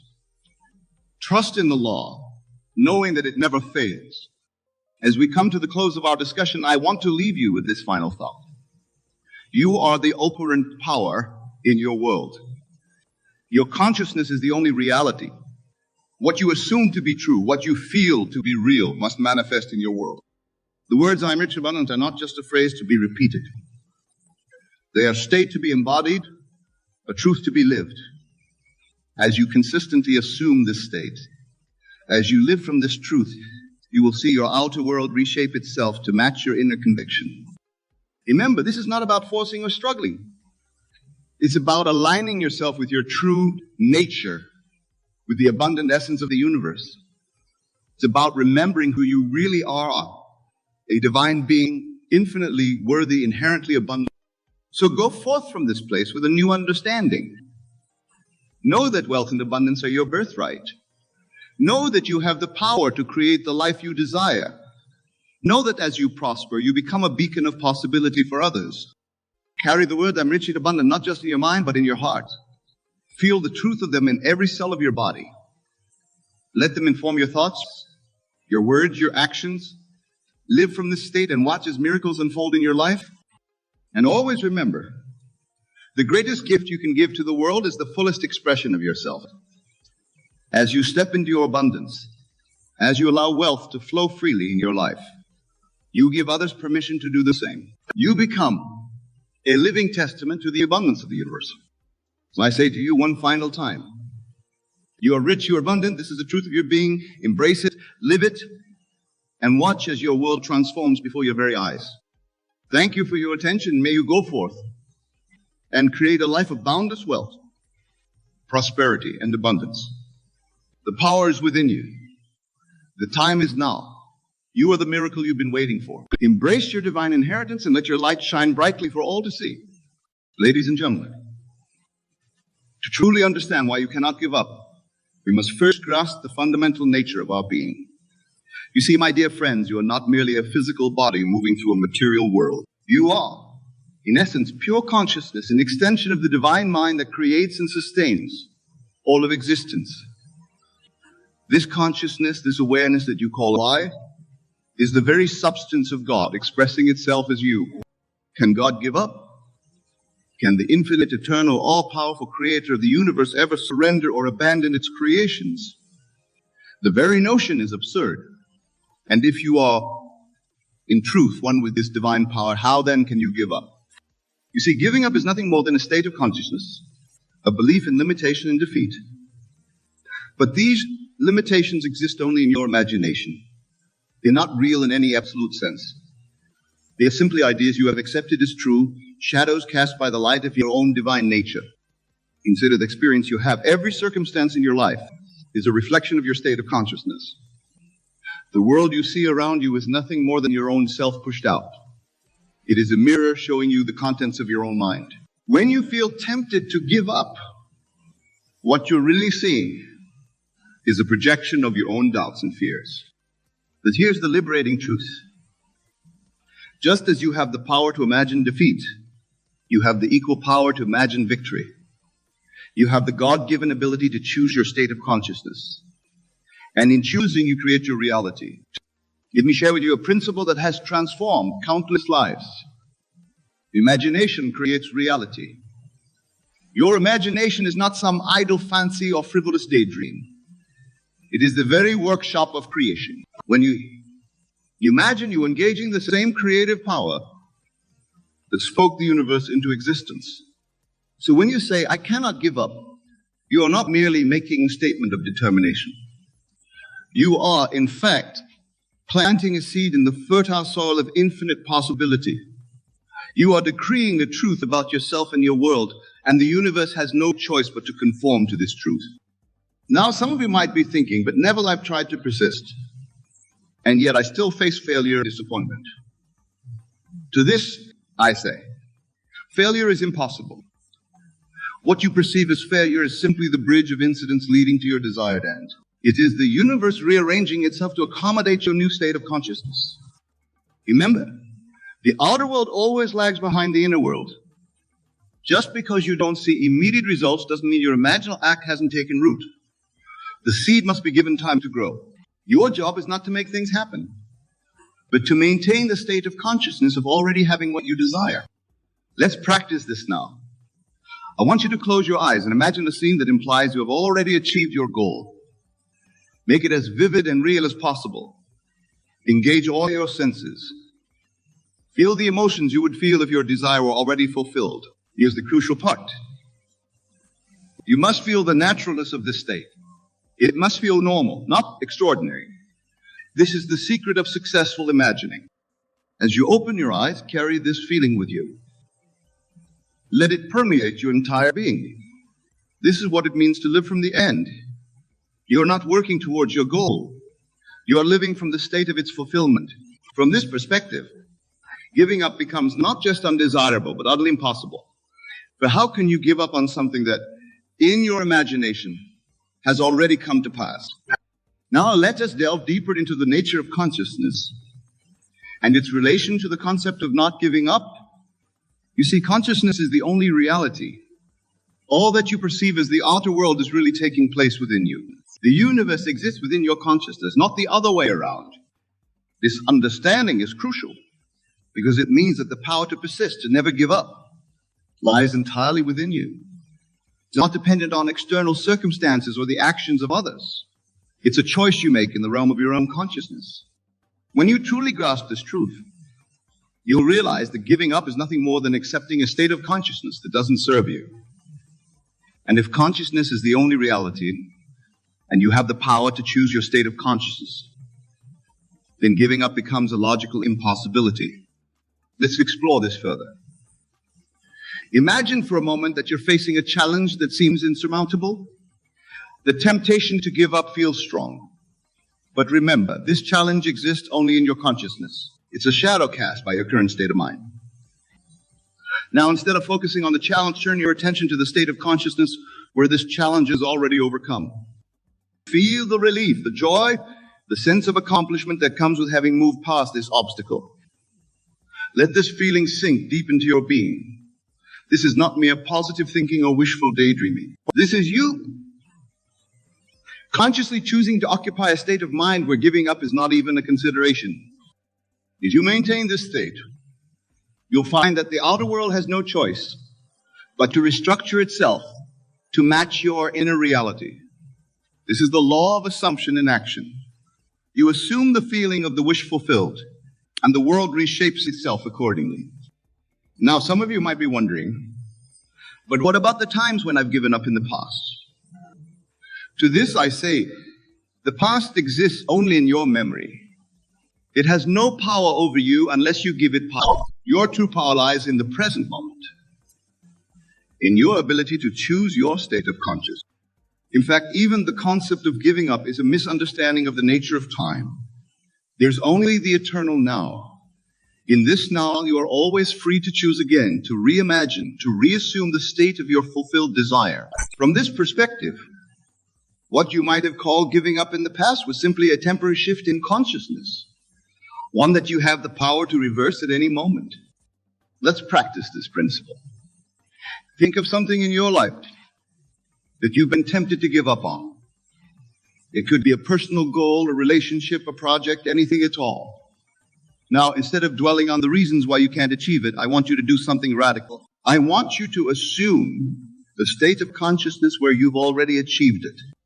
Close your eyes and step into that reality. See through the eyes of the version of you who has already succeeded. Feel what that version of you feels. Move how that version of you moves.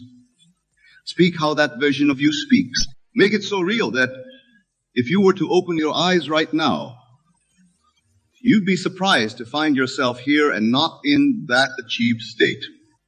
This, my dear friends, is the art of living from the end. When you master this, the very idea of giving up becomes absurd. For how can you give up on something that in your consciousness has already come to pass? Now let's address a common misconception. Some people believe that this practice of assuming the state of the wish fulfilled is a form of denial or escapism. Nothing could be further from the truth. This is not about ignoring reality. Reality is not what your physical senses report. Reality is not the sum total of your past experiences. Reality is not the opinions of others or the apparent limitations of your current circumstances. Reality is consciousness. And consciousness can be changed. When you assume the state of your wish fulfilled, you're not denying current conditions. You're exercising your God-given power to choose the state of consciousness you wish to occupy. And since the outer world is nothing more than your consciousness pushed out, this choice inevitably leads to a change in your experienced reality. This understanding frees you from the tyranny of circumstances. It liberates you from the belief that you're at the mercy of external forces. It reveals the truth that you are the operant power in your life. And an operant power simply cannot give up. Consider it. Every invention, every scientific breakthrough, every work of art that has ever graced this world came into being because someone refused to give up on their vision. They held to their imagined reality despite all apparent contradictions. They lived in the consciousness of their fulfilled desire until the outer world conformed to their inner conviction. You have this same power. The power that created the universe is not outside of you. It is you. It is your very consciousness. And this power knows no failure, no defeat, no giving up. Now, I want to address something that often comes up when we discuss these principles. Some of you might be thinking, but Neville, what about the effort? Don't we need to take action in the physical world? Yes, there will be action, but it will not be the strained, anxious action of someone trying to make something happen. Instead, it will be the inspired, effortless action that naturally flows from your new state of consciousness.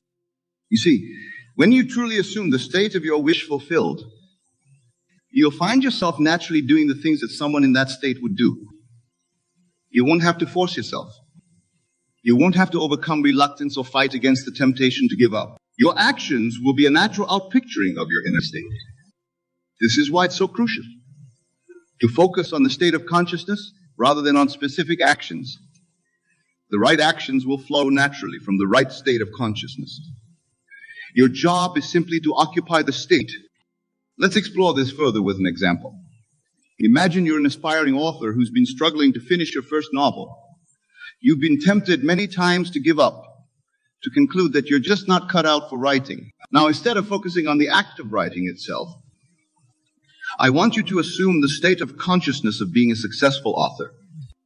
Feel what it's like to hold your published book in your hands. Imagine seeing your name on the bestseller list. Feel the satisfaction of receiving glowing reviews from readers whose lives have been touched by your words. Live from this state. As you maintain this state, you'll find that the act of writing becomes joyful and effortless. You're no longer trying to become an author.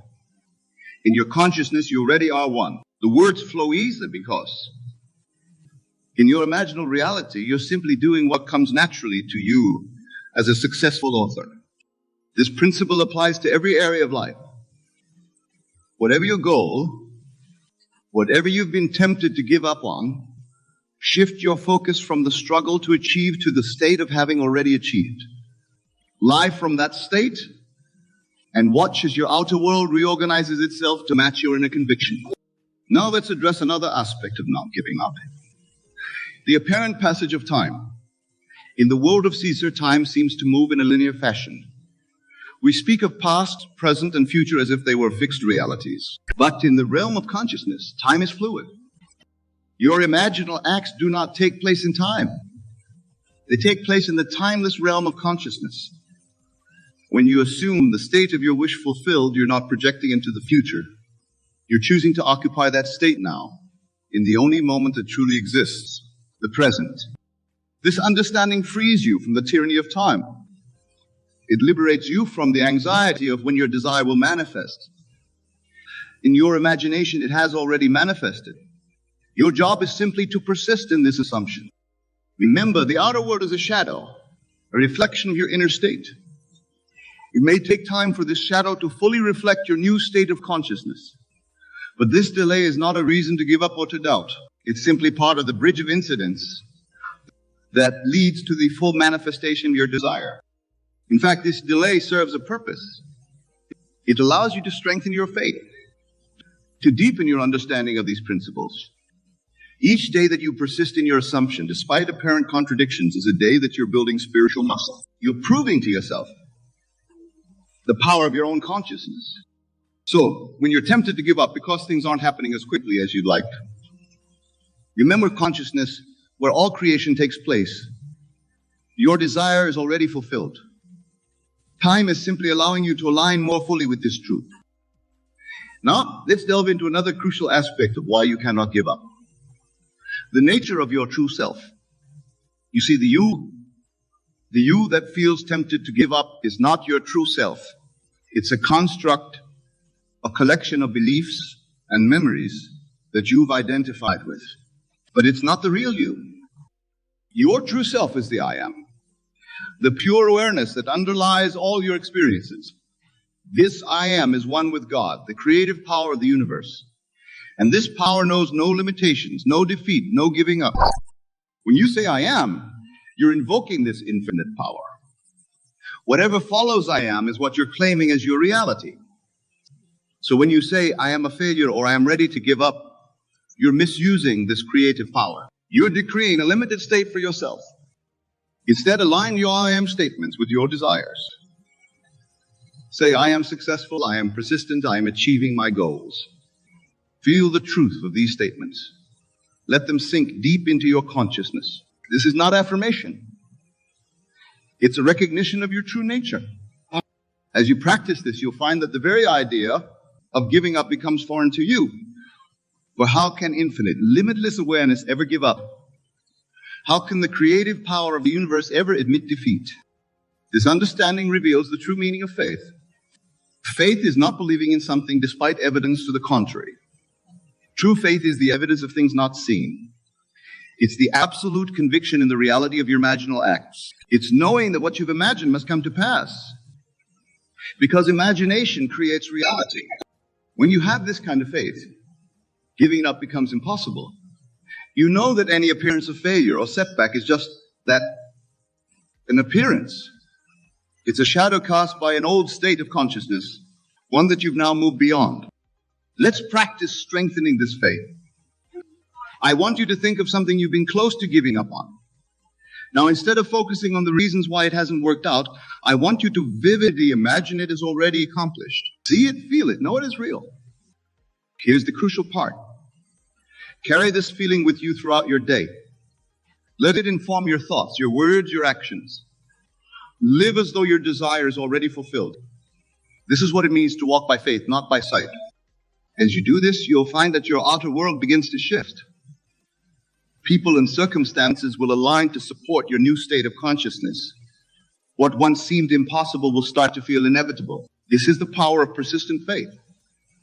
The reason why you cannot give up. Now let's address something that often trips people up on this journey. The opinions and judgments of others. When you're living from the state of your wish fulfilled, when you're refusing to give up despite apparent setbacks, you may encounter skepticism or even ridicule from those around you. Remember this. Their opinions are nothing more than their own states of consciousness pushed out. They have no power over you unless you give them power. Their doubt is not a reflection of your reality. It's a reflection of their limited understanding. In fact, the doubts of others can serve as a powerful reminder to persist in your assumption. Each time you encounter disbelief, let it strengthen your resolve. Let it remind you to go deeper into the feeling of your wish fulfilled. This is what it means to be transformed by the renewing of your mind. You're no longer at the mercy of external opinions or circumstances. You're living from the inside out, creating a reality from the realm of pure consciousness. As you continue this practice, you'll find that the very concept of giving up fades from your awareness. It becomes as foreign to you as the idea of the sun deciding not to rise. You cannot give up because in your true state of being, there's nothing to give. There's only the continuous unfoldment of your divine nature. The endless expression, this understanding, brings us to a profound truth. The journey itself is the destination. The process of assuming and maintaining the state of your wish fulfilled is itself the fulfillment. For in this process, you're awakening to your true nature. You're remembering who you really are. You see, my dear friends, you're not merely seeking to achieve a goal or to acquire something. You are, in truth, seeking to remember your divine nature. Every desire you have, every goal you pursue, is really a call to awaken to your true self. When you persist in the face of apparent failure, when you refuse to give up despite all evidence to the contrary, you're doing more than just working towards a goal. You're affirming your oneness with the creative power of the universe. You're declaring your true identity as a divine being, capable of shaping reality through the power of your consciousness. This is why you cannot give up. To give up would be to deny your true nature. It would be to forget who you really are. And while you may temporarily forget, you can never truly lose this knowledge. It's the very essence of your being. So as we near the end of our time together, I want to leave you with this thought. You cannot give up because giving up is not in your nature. You are, in essence, the limitless I am. You are the creative power that shapes worlds. You are the awareness in which all experience takes place. From this perspective, every challenge, every setback, every moment of doubt is really an invitation. An invitation to go deeper into your true self. An invitation to express more fully the divine power that you are. So, my dear friends, do not give up. Not on your dreams, not on your goals, and certainly not on yourself. For in persisting, in refusing to surrender to appearances, you are fulfilling the grandest purpose of all. You are remembering your true identity. You are awakening to the divine being that you are. Ladies and gentlemen, the topic of our discourse is both simple and revolutionary. It's time to focus. Conquer your mind. But I assure you, what we are about to explore goes far beyond mere concentration or mental discipline. We are delving into the very essence of reality itself. You see, my dear friends, your mind is not just a tool for processing information or solving problems. It is the very foundation of your reality. It is the canvas upon which the entire drama of your life unfolds. And it is time. Yes, it is high time that you recognize this power and learn to wield it with intention and purpose. Now, when I speak of focus, I'm not referring to the strained attention that you might apply to a difficult task. No, the focus I speak of is a state of being, a deliberate directing of your consciousness towards that which you desire to make manifest in your world. It is the art of seeing your desires and accomplish facts, of living in the end result, of experiencing now what you wish to experience and what you perceive as the future. This focus, this conquering of the mind, is the key to unlocking the infinite potential that lies dormant within you. For you see, my friends, your outer world is nothing more than a reflection of your inner world. The circumstances of your life, the events that unfold around you, the very fabric of your reality, all of these are projections of your own consciousness. Let us pause for a moment and truly contemplate this revolutionary idea. Can you grasp the magnitude of what I am saying? Your mind, your consciousness, is not merely observing reality. Every thought, every belief, every assumption you hold is shaping the world you experience. This is why it is crucial, absolutely vital, that you learn to focus your mind, to direct your consciousness with purpose and intention. Now, some of you may be thinking, but Neville, if my mind is creating my reality, why is my life not exactly as I wish it to be?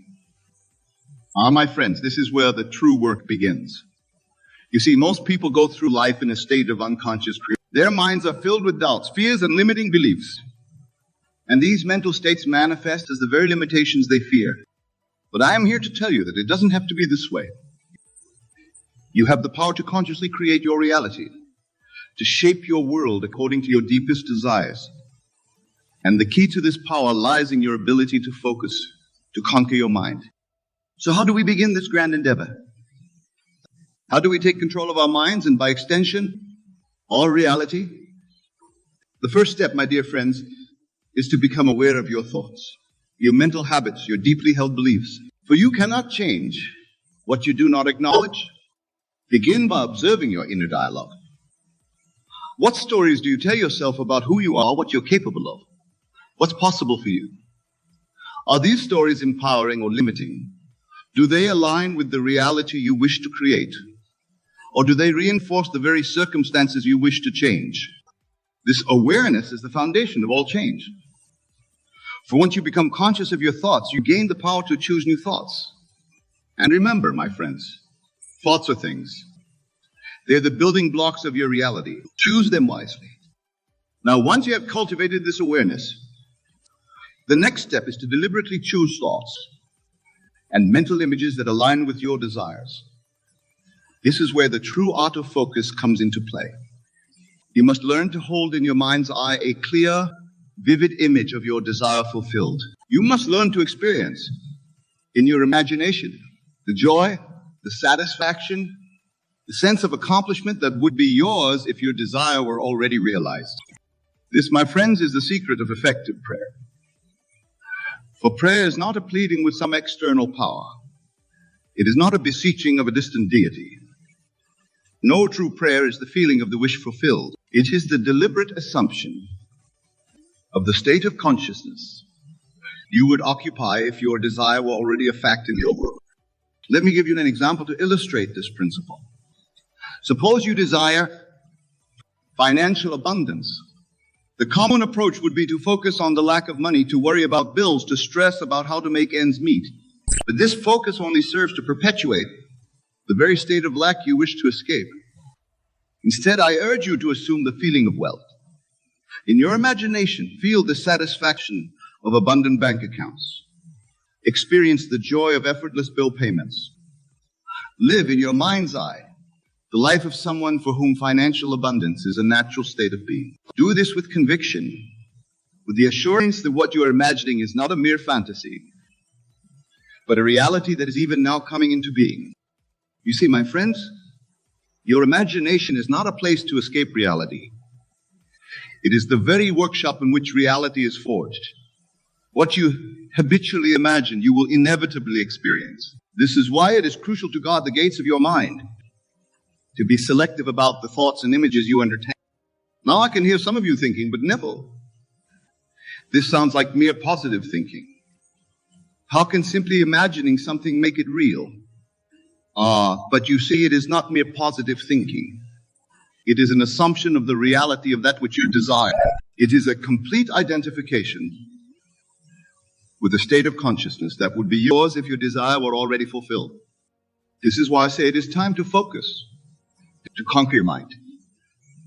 For in conquering your mind, you conquer your world. You must become the master of your inner kingdom. For it is from this kingdom that all outer circumstances arise. Let me share with you a powerful technique to aid you in this conquest. I call it the living in the end technique. Here's how it works. Before you go to sleep at night, construct a scene in your imagination that implies the fulfillment of your desire. Make this scene as vivid and as real as possible. Engage all your senses. See the details, hear the sounds, feel the textures, smell the scents that would be present if your desire were realized. Now enter into this scene. Don't just observe it as a spectator, but step into it as a participant. Feel the emotions you would feel if this were your current reality. Allow yourself to experience the joy, the satisfaction, the sense of accomplishment that would be yours. As you drift off to sleep, hold this scene in your mind. Let it be the last thing you think of before you enter the sleep state. You see, my friends, in the state of sleep, your conscious mind relaxes its hold, and your subconscious mind becomes more receptive. By impressing this scene upon your subconscious just before sleep, you are planting a seed that will grow into your future reality. Repeat this process night after night, and you will begin to see changes in your outer world. For remember, your outer world must conform to your inner assumptions. As within, so without. This is the law of your being, and it is infallible. Now, I want to address a concern that often arises when I share these teachings. Some of you may be thinking, but Neville, what about action? Surely we can't just imagine things and expect them to happen without any effort on our part. Let me be clear. Action is indeed a part of the manifestation process, but it is inspired action, action that flows naturally from your new state of consciousness. When you truly assume the feeling of the wish fulfilled, when you live in the end in your imagination, you will find yourself naturally and effortlessly taking the actions that lead to the realization of your desire. You see, once you have changed your concept of self, once you have assumed the consciousness of your wish fulfilled, your actions will automatically align with this new self-concept. You will find yourself doing things, saying things, making decisions that are in harmony with the reality you have imagined. And these inspired actions will be far more effective than any forced or strained efforts could ever be. This is why I say that the most important work is done in your imagination. For when you change your inner world, your outer world must change to match it. This is the law of your being, and it is absolute. Now let us delve deeper into the nature of focus in mind conquest. You see, my dear friends, your mind is like a garden. The thoughts you habitually think are the seeds you plant in this garden. And like any garden, what grows depends entirely on what you plant and how you tend to it. If you allow your mind to be filled with thoughts of lack, limitation, and fear, these are the seeds you are planting. And inevitably, these seeds will grow into the very circumstances you dread. But if you consciously choose to plant seeds of abundance, of success, of joy, and fulfillment, then these are the fruits your garden will bear. This is why conquering your mind is so crucial. It is not about forcing yourself to think positive thoughts. It is about becoming the conscious gardener of your own mind. It is about choosing with deliberate intention the thoughts and mental images you will entertain. It is about focusing your attention on that which you wish to make manifest in your life. Now, some of you may be wondering, but Neville, how can I maintain this focus? How can I keep my mind fixed on my desire when the current reality seems so different? This, my friends, is where the true test of your faith comes in. For you must have faith not in some external power, but in the power of your own imagination. You must understand that what you see in your outer world is nothing more than a shadow, the reflection of past thoughts and beliefs. It has no power to create your future unless you give it that power through your attention and belief. Your true power lies in your ability to imagine and feel a new reality into being. So when your current circumstances seem to contradict your desired state, do not be dismayed. Instead, turn within. Close your physical eyes to the seeming reality of the outer world and open your inner eye to the reality you wish to experience. Feel it, live it, know it to be true in the depths of your being. For I tell you truly, what you can imagine and feel is real. You can manifest in your outer world. This, my dear friends, is the essence of focus. It is not about straining or struggling. It is about choosing where to place your attention, where to direct the power of your consciousness. And as you practice this art of focused imagination, you will find that it becomes easier and more natural. You will discover that you have the power to shift your state of consciousness at will, to assume any state you desire. Now let us speak of persistence, for it is a crucial element in this work of focusing and conquering the mind. You see, my friends, the beliefs and thought patterns that have shaped your current reality are deeply ingrained. They have been reinforced over years, perhaps even lifetimes. They will not be changed overnight, but do not let this discourage you. For every time you choose to focus on your desire, every time you assume the feeling of the wish fulfilled, you are weakening the old patterns and strengthening the new. You are literally reshaping the landscape of your mind, and by extension, the fabric of your reality. Think of it like carving a new path through a dense forest. The first time you walk this path, it may be difficult. You may encounter resistance, obstacles, but with each passing, the path becomes clearer, easier to traverse, and eventually becomes the natural way, the path of least resistance. So too with your mind. At first, holding the focus on your desire may feel challenging. The old thoughts, the old beliefs may try to reassert themselves. But with persistence, with faithful attention to the reality you wish to create, the new path becomes established. The new state of consciousness becomes your natural state of being. This is why I urge you to persist in your imaginal acts. Do not be discouraged if you do not see immediate results in your outer world. Remember, you are working at the causal level of reality. The outer world must reshape itself to match your inner assumptions. And this may take time in your physical experience. But I assure you, the law is infallible. What you persist in imagining and feeling as real must and will become your reality. This is not wishful thinking, my friends. This is the very law by which the universe operates. Now let's address another aspect of conquering the mind. The management of your emotional states. You see, my dear friends, your emotions are incredibly powerful. They are the fuel that gives life and power to your thoughts and imaginal. When you combine a clear mental image with a corresponding emotion, you create a potent force for manifestation. This is why it's not enough to simply visualize your desire. You must feel it. You must experience the emotion that would be yours if your desire were already fulfilled. If you desire wealth, feel the security, the freedom, the joy that wealth would bring. If you desire a loving relationship, feel the love, the companionship, the deep connection in every fiber of your being. If you desire perfect health, feel the vitality, the strength, the well-being coursing through your body. These emotions, combined with your mental images, create what I call feeling tones. And it is these feeling tones that shape your reality. For the universe responds not to your words or even your conscious thoughts, but to the sum total of your mental and emotional states. This is why conquering your mind also means mastering your emotions. It means cultivating the ability to generate and sustain the emotional states that correspond to your desires. And this, my friends, is a skill that can be developed with practice. One powerful technique for this is what I call living from the end. This involves not just imagining your desire as fulfilled, but actually living your day as if it were already a reality. Make decisions, interact with others. Carry yourself in a manner consistent with the person who already has what you desire. If you're seeking a promotion at work, carry yourself with the confidence and authority of someone in that higher position.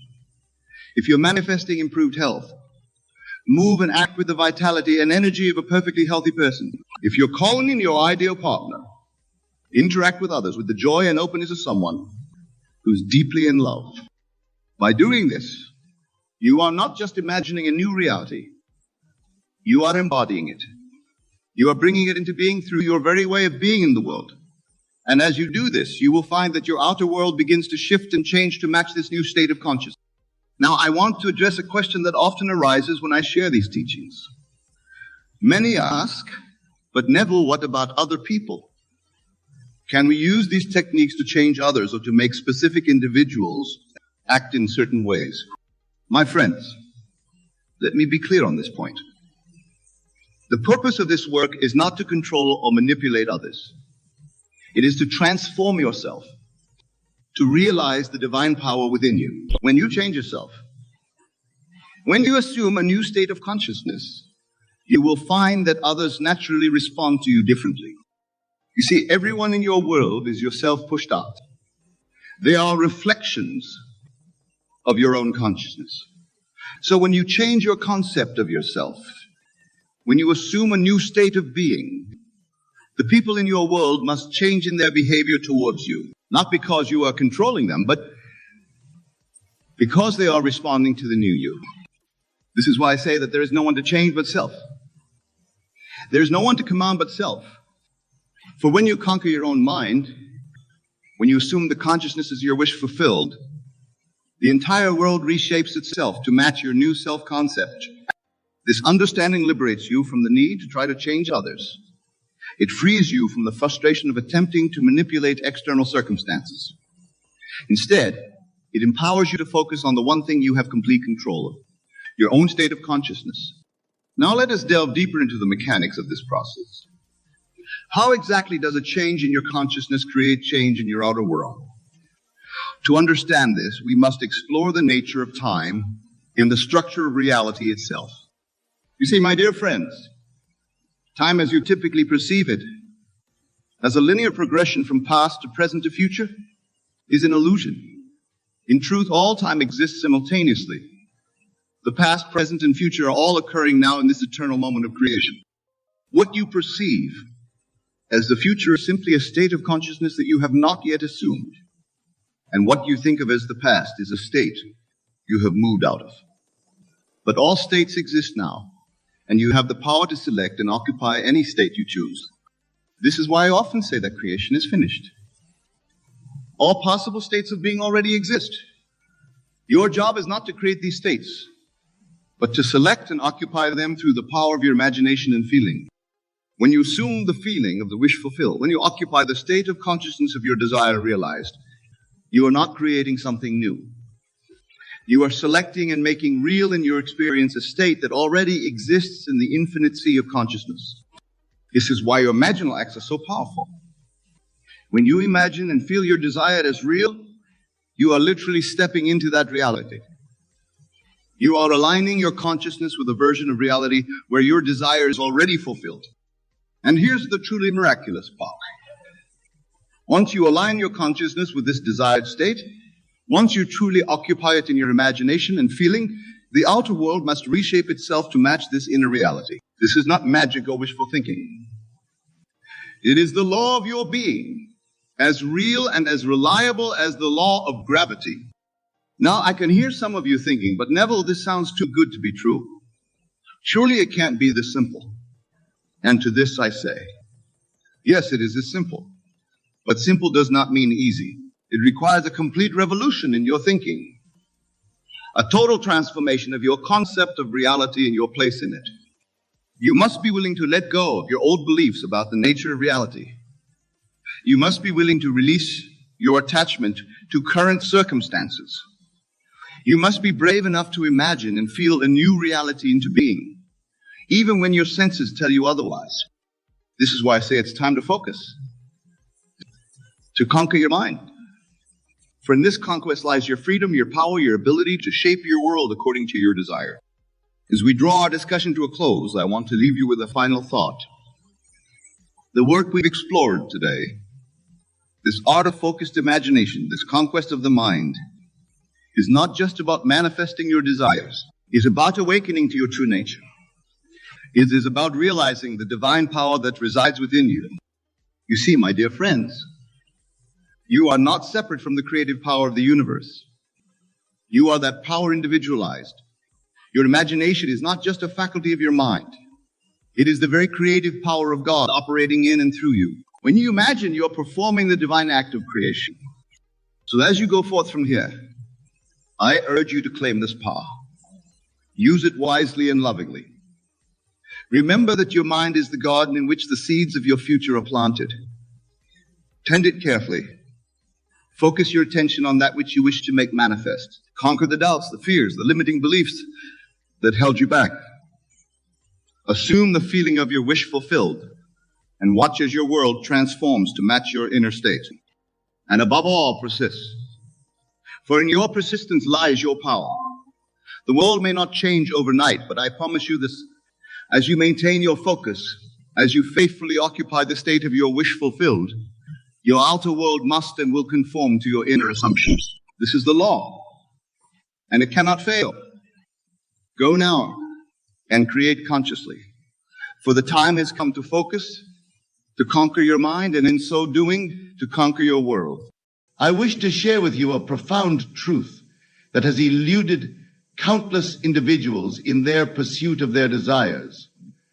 The very reason most people remain trapped in their current circumstances, unable to manifest their dreams, lies in their misunderstanding of one fundamental principle. You see, the world you experience at this very moment is nothing more than the outward projection of your inner assumptions.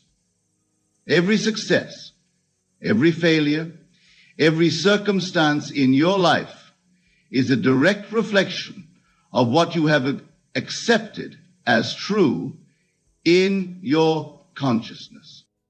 The key step that most people miss, and this is crucial, is that they fail to occupy the state of the wish fulfilled. They pray, they hope, they work hard, but they continue to live from their current state of consciousness rather than the state they desire to express. Let me explain this more deeply. When you want something, be it wealth, love, success, or any other desire, you must first understand that it already exists in what I call the fourth dimensional world. This is the world of infinite possibilities, the world of imagination, where all things already exist in their perfect form. The secret lies not in working towards your desire, but in accepting that you already possess it. This is where most people stumble. They continue to see their desire as something to be achieved in the future, thereby perpetuating the state of wanting rather than having. Think for a moment. When you say, I want to be successful, you are actually confirming and reinforcing your current state of lack. You are declaring to your subconscious mind that success is something outside of you, something you don't currently possess. This very assumption keeps you locked in the state of wanting. Instead, you must dare to assume the feeling of your wish fulfilled. If you desire success, you must go about your day feeling successful, thinking from success, acting from success, not as a future state to be achieved, but as a present fact. This is not mere positive thinking or affirmation. This is a complete transformation of your consciousness. You must feel the naturalness of being what you want to be. If you desire wealth, you must feel wealthy now. If you desire love, you must feel loved now. If you desire success, you must feel successful now. The power of your assumption, when persisted in, becomes your reality. This is law. Just as the seed contains within itself the full potential of the mature plant, your consciousness contains within itself the full potential of all you desire to be. Most people live their entire lives never realizing that their imagination is actually the very substance of reality. They see imagination as mere fantasy, as something separate from what they call reality.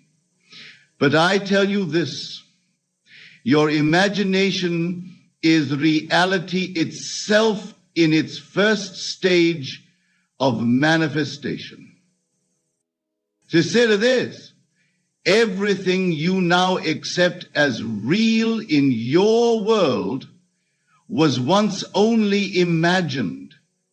The chair you're sitting on, the clothes you're wearing, the building you're in, all were first imagined before they became what you now accept as reality. This is the pattern of creation. The same principle applies to your desires. The state you wish to occupy already exists in your imagination. It is as real as anything you now accept as fact. The only difference is your assumption about what is real and what is imagined. Let me share with you a profound truth. You never attract what you want. You attract what you are. And what you are is determined by the state you occupy in consciousness. This is why affirmations alone often fail. You cannot affirm externally what you deny internally. The key step that people miss is the complete surrender to the state desired. They try to make things happen instead of allowing things to happen through the natural law of assumption.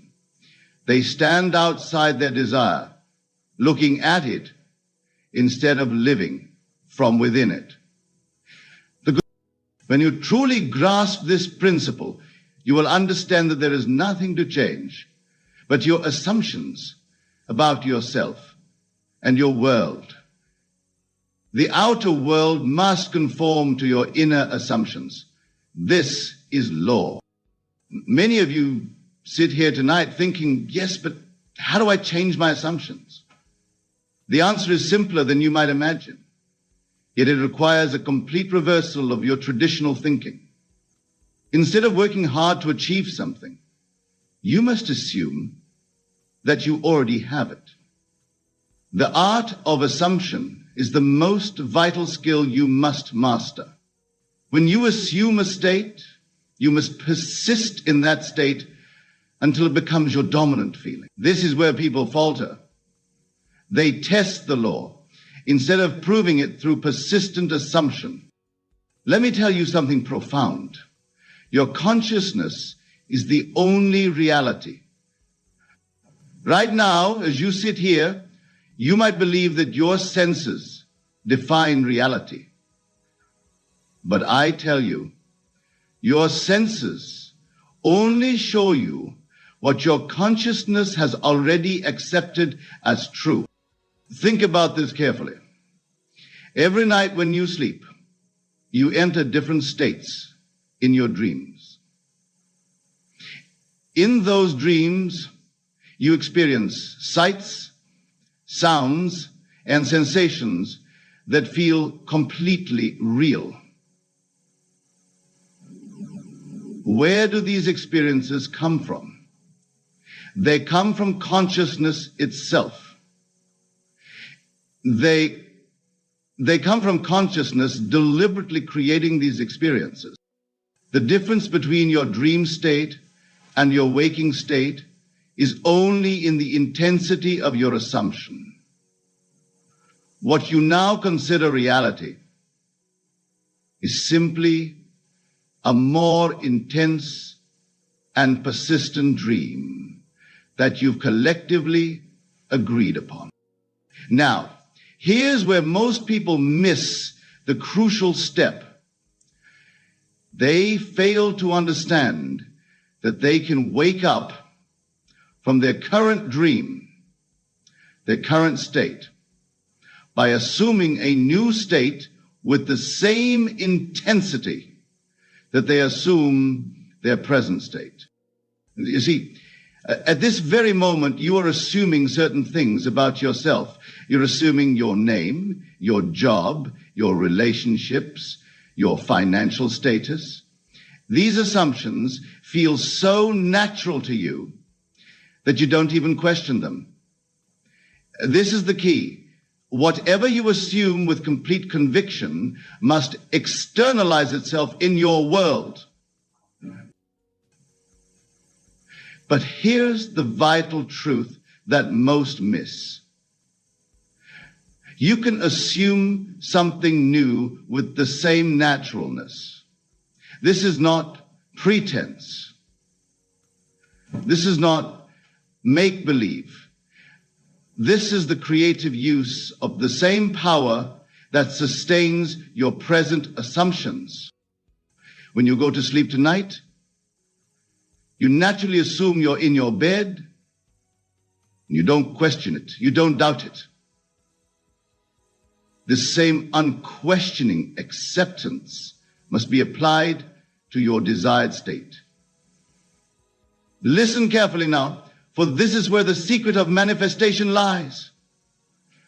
When you assume your desire fulfilled, you must do it with the same naturalness with which you assume your bed is real when you lie down to sleep. This naturalness is the key that most seekers miss. Your imagination, when properly directed, is not mere daydreaming.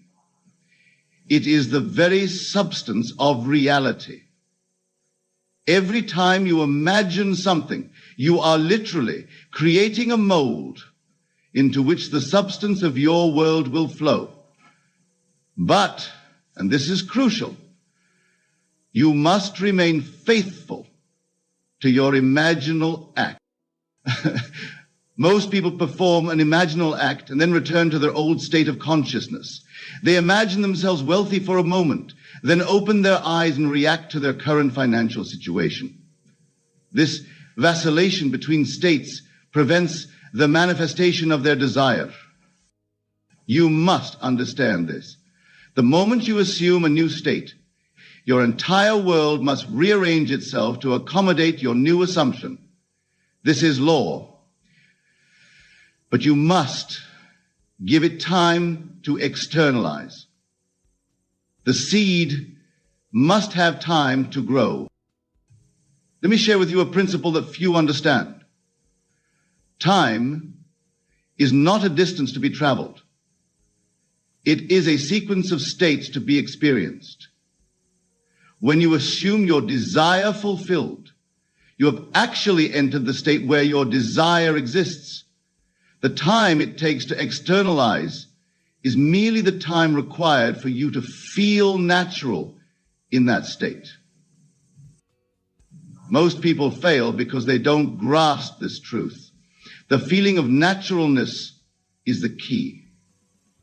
If being wealthy feels unnatural to you, if being loved feels unnatural, if success feels unnatural, then you are not truly occupying that state.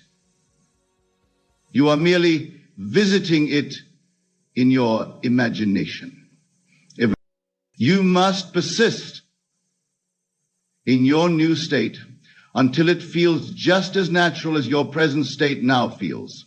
This is where faith comes in.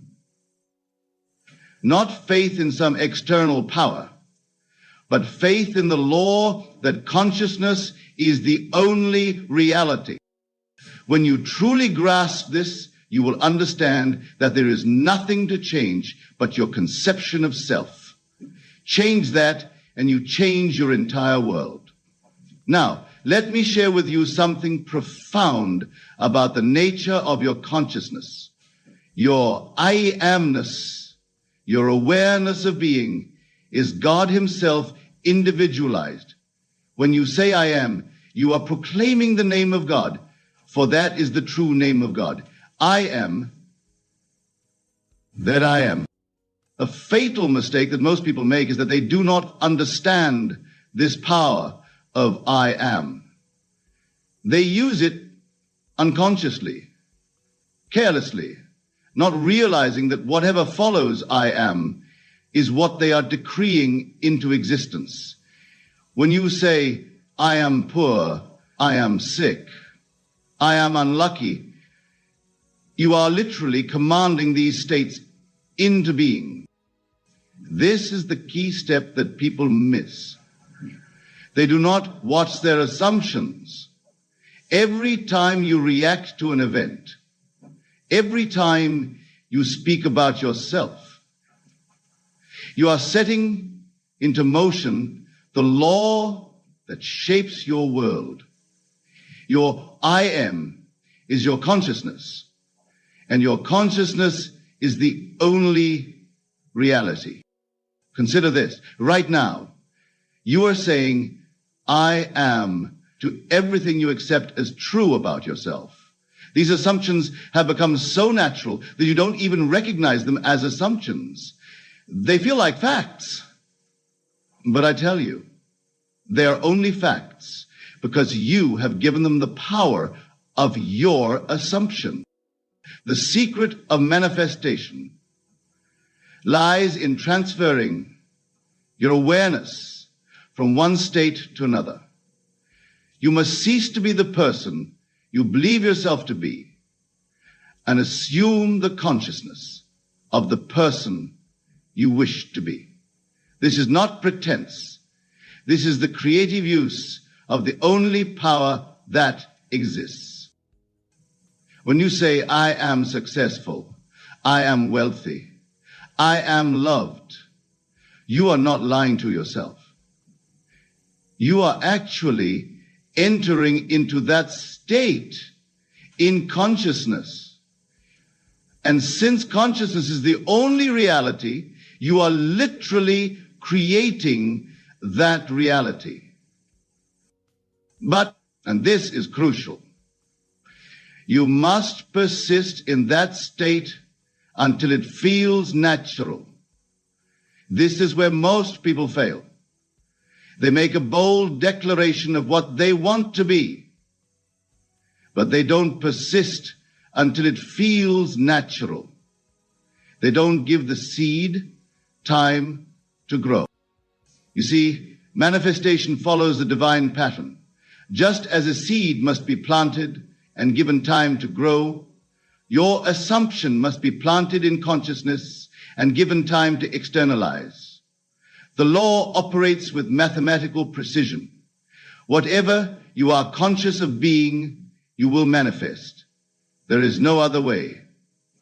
This is why your current world perfectly reflects your past assumption. Every detail of your life, every relationship, every circumstance, there's the flowering of seeds you have planted in your consciousness. Most people spend their lives trying to change things on the outside while maintaining the same consciousness. They try to change their world while remaining in the same state. This is like trying to harvest different fruits while planting the same seeds. It is against law. Listen carefully now, for I am about to share with you the secret of effective prayer. True prayer is not begging or beseeching an external power. True prayer is assuming the feeling of your wish fulfilled. When you pray, you must pray believing that you have already received. This is where faith enters. But faith is not what most people think it is. Faith is not believing that something will happen in the future. Faith is accepting as fact what your senses deny. It is living from the end, feeling the reality of your desire fulfilled, while your senses tell you otherwise. Most people miss this crucial step. They pray and then look for evidence of answer. But I tell you, the evidence will only appear after you have persisted in your assumption. You must live as though your prayer has already been answered.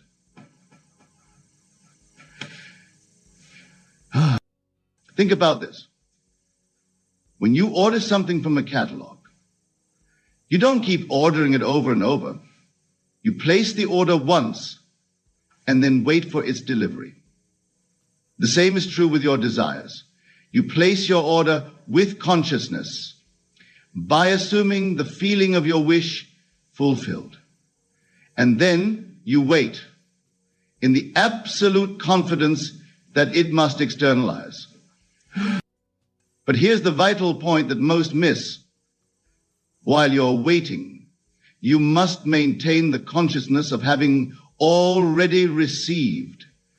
You must live from the end. Your actions, your words, your attitudes must all spring from the assumption that your desire is already a fact. This is not easy, I know. The evidence of your senses will constantly try to pull you back to your old state. But you must persist. You must remain faithful to your assumption, despite all evidence to the contrary. Now, let me share with you another crucial aspect that most people overlook. Your consciousness is not confined to your physical body. Your consciousness extends to everything you are aware of. Therefore, when you change your consciousness, you change everything that falls within its range. This is why you cannot change others directly. You can only change them by changing your consciousness of them. Whatever you consciously assume about another must be manifested in your relationship with them. This is law. Most people try to change others through external means, through persuasion, through force, through manipulation. But I tell you, the only way to change another is to change your consciousness of them. Change your assumption about them, and they must conform to your new assumption. This applies to every area of your life. Your financial situation, your health, your relationships, all are simply outpicturings of your assumptions. When you change your assumption, the whole vast world must change to reflect your new consciousness. But here's where people stumble. They do not persist in their new assumption long enough for it to become natural. They venture into a new state of consciousness, but retreat at the first sign of contradiction. They are like farmers who dig up the seed to see if it's growing. You must understand this. The time between your assumption and its manifestation is not a period of inaction. It is a period of gestation. Just as a pregnant woman carries her child while going about her normal activities, you must carry your assumption while continuing with your daily life. During this period, you may face what seem to be contradictions to your assumption. Your senses may tell you that nothing has changed. This is the time when most people abandon their assumption and return to their old state.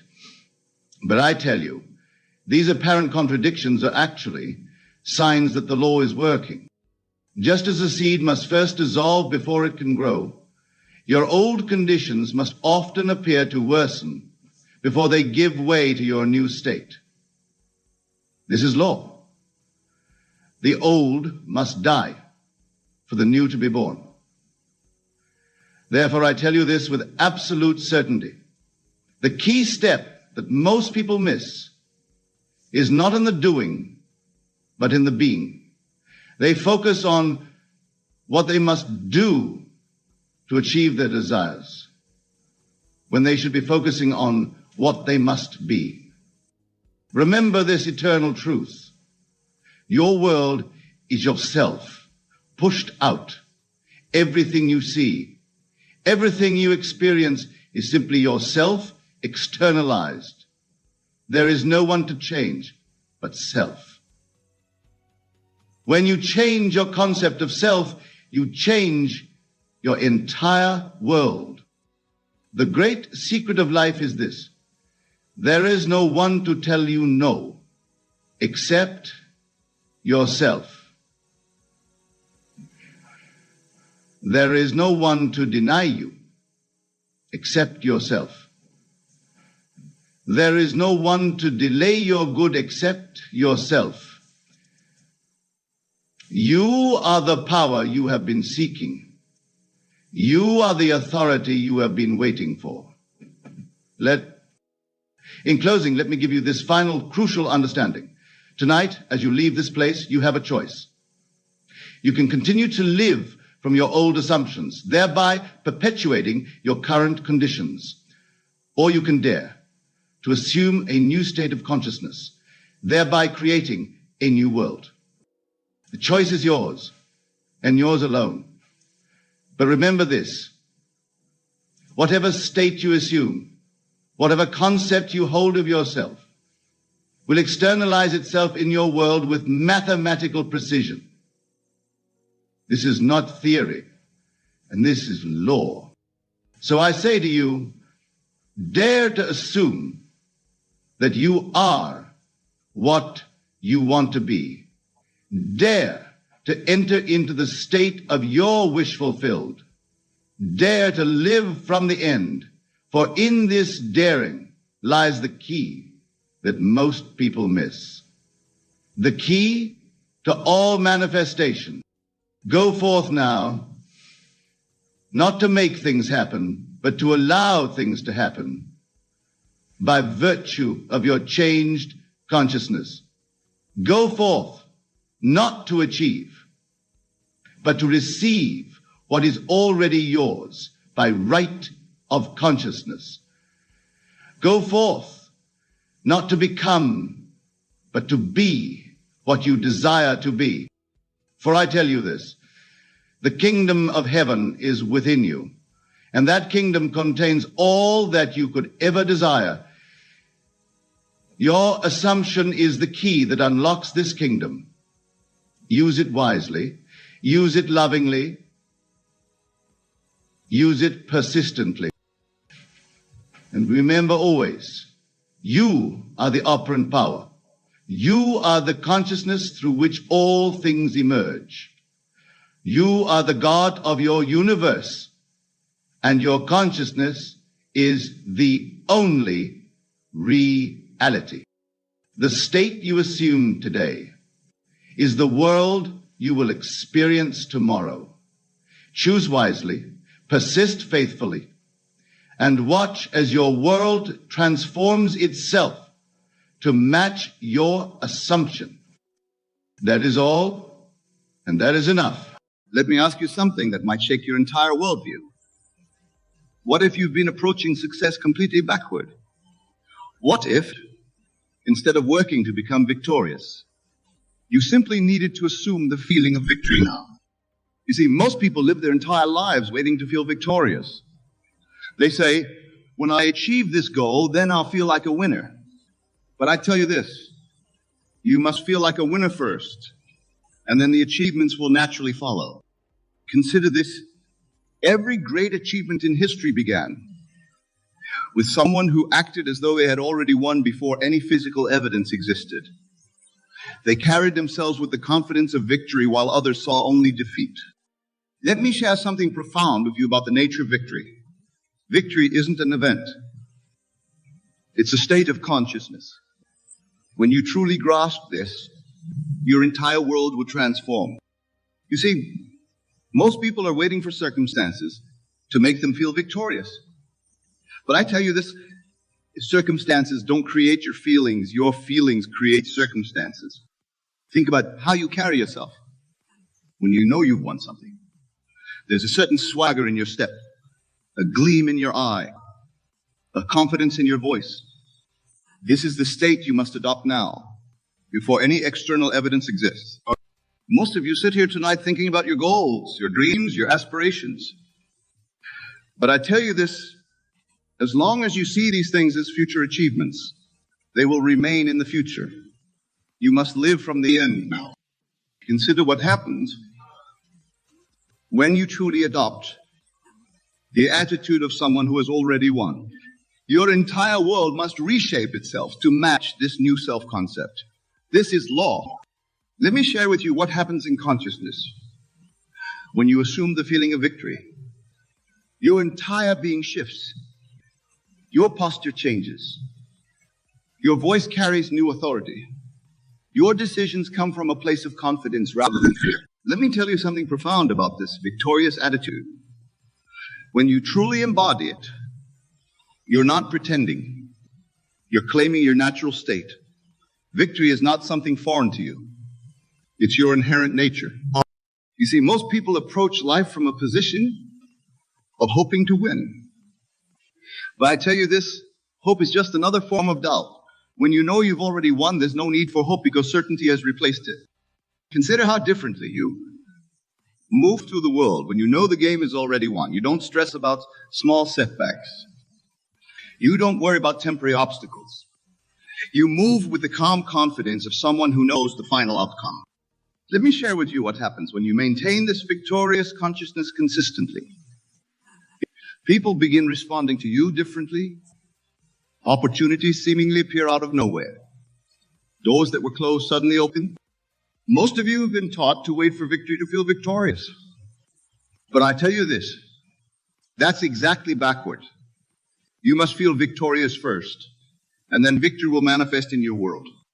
You see, this attitude of victory isn't about arrogance or ego. It's about aligning yourself with your true nature. When you act like you've already won, you're simply acknowledging what's already true in consciousness. Think about how you breathe when you're victorious. It's deep, it's confident, it's relaxed. This is how you should be breathing right now, regardless of current circumstances. Let me tell you about the transformation that occurs when you maintain this state. Your decisions change because you're no longer operating from a place of fear or lack. You make choices as someone who knows they cannot fail. Most of you sit here tonight thinking about past failures, current struggles, future uncertainties. But I tell you this, all these are irrelevant when you adopt the consciousness of victory. Consider this: every time you doubt, every time you worry, every time you fear, you're denying your victorious nature. You're choosing to act from a consciousness of defeat rather than victory. Let me share with you what happens in the depths of your being. When you truly embrace this victorious attitude, your entire nervous system begins to operate differently. Your body language changes automatically. Your voice carries a new resonance. You see, most people are waiting for something external to give them permission to feel victorious. But I tell you this, the only permission you need is your own decision to embody victory now. Consider what happens when you walk into a room knowing you've already won. Not hoping, not wishing, not planning to win, but knowing with absolute certainty that victory is already yours. The entire atmosphere changes. Let me tell you about the subtle shift that occurs in your relationships when you maintain this victorious consciousness. People begin treating you according to your own self-concept. They respond not to your words, but to the victory you radiate. Most of you have spent years rehearsing defeat in your mind, imagining worst-case scenarios, preparing for failure. But I tell you this, every time you do this, you're denying your victorious nature. You see, this attitude of victory transforms even the smallest actions of your day. When you know you've already won, even the way you sip your morning coffee changes. Everything becomes an expression of victory. Think about how you make decisions when you know you cannot fail. You move with boldness, with certainty, with absolute conviction. This is how you should be moving through every moment of your life. Let me share with you what happens when this victorious consciousness becomes your natural state. You stop asking, what if I fail? Because failure becomes impossible in your consciousness. You only see paths to victory. Most of you have been conditioned to believe that victory must be earned through struggle and hardship. But I tell you this, victory is your natural state. The struggle comes from resisting this truth. Consider how your entire world must reshape itself when you maintain this consciousness consistently. Everything that doesn't align with your victorious nature must fall away. When you truly embody victory, you're not just changing your mindset, you're altering the very fabric of your reality. You see, most people spend their lives preparing for victory, planning for victory, hoping for victory, but I tell you this, all of that preparation is useless if you don't assume the feeling of victory now. Consider what happens when you wake up each morning already feeling victorious. Your morning routine becomes a victory lap, not a preparation for battle. Your breakfast isn't fuel for the fight. It's a celebration of success. Let me tell you about the transformation that occurs in your work when you maintain this consciousness. Tasks that once seemed daunting become opportunities to express your victorious nature. Challenges become stages for your triumph. Most of you have been taught that confidence comes after achievement. But I tell you this, achievement comes after confidence. When you act like you've already won, success becomes inevitable. You see, this victorious attitude completely transforms how you handle setbacks. When you know you've already won, obstacles become merely temporary illusions, stepping stones to your already secured victory. Think about how differently you approach problems. When you know their solution is guaranteed, the stress dissolves. The anxiety vanishes. All that remains is the calm certainty of inevitable success. Let me share with you what happens when you maintain this state consistently.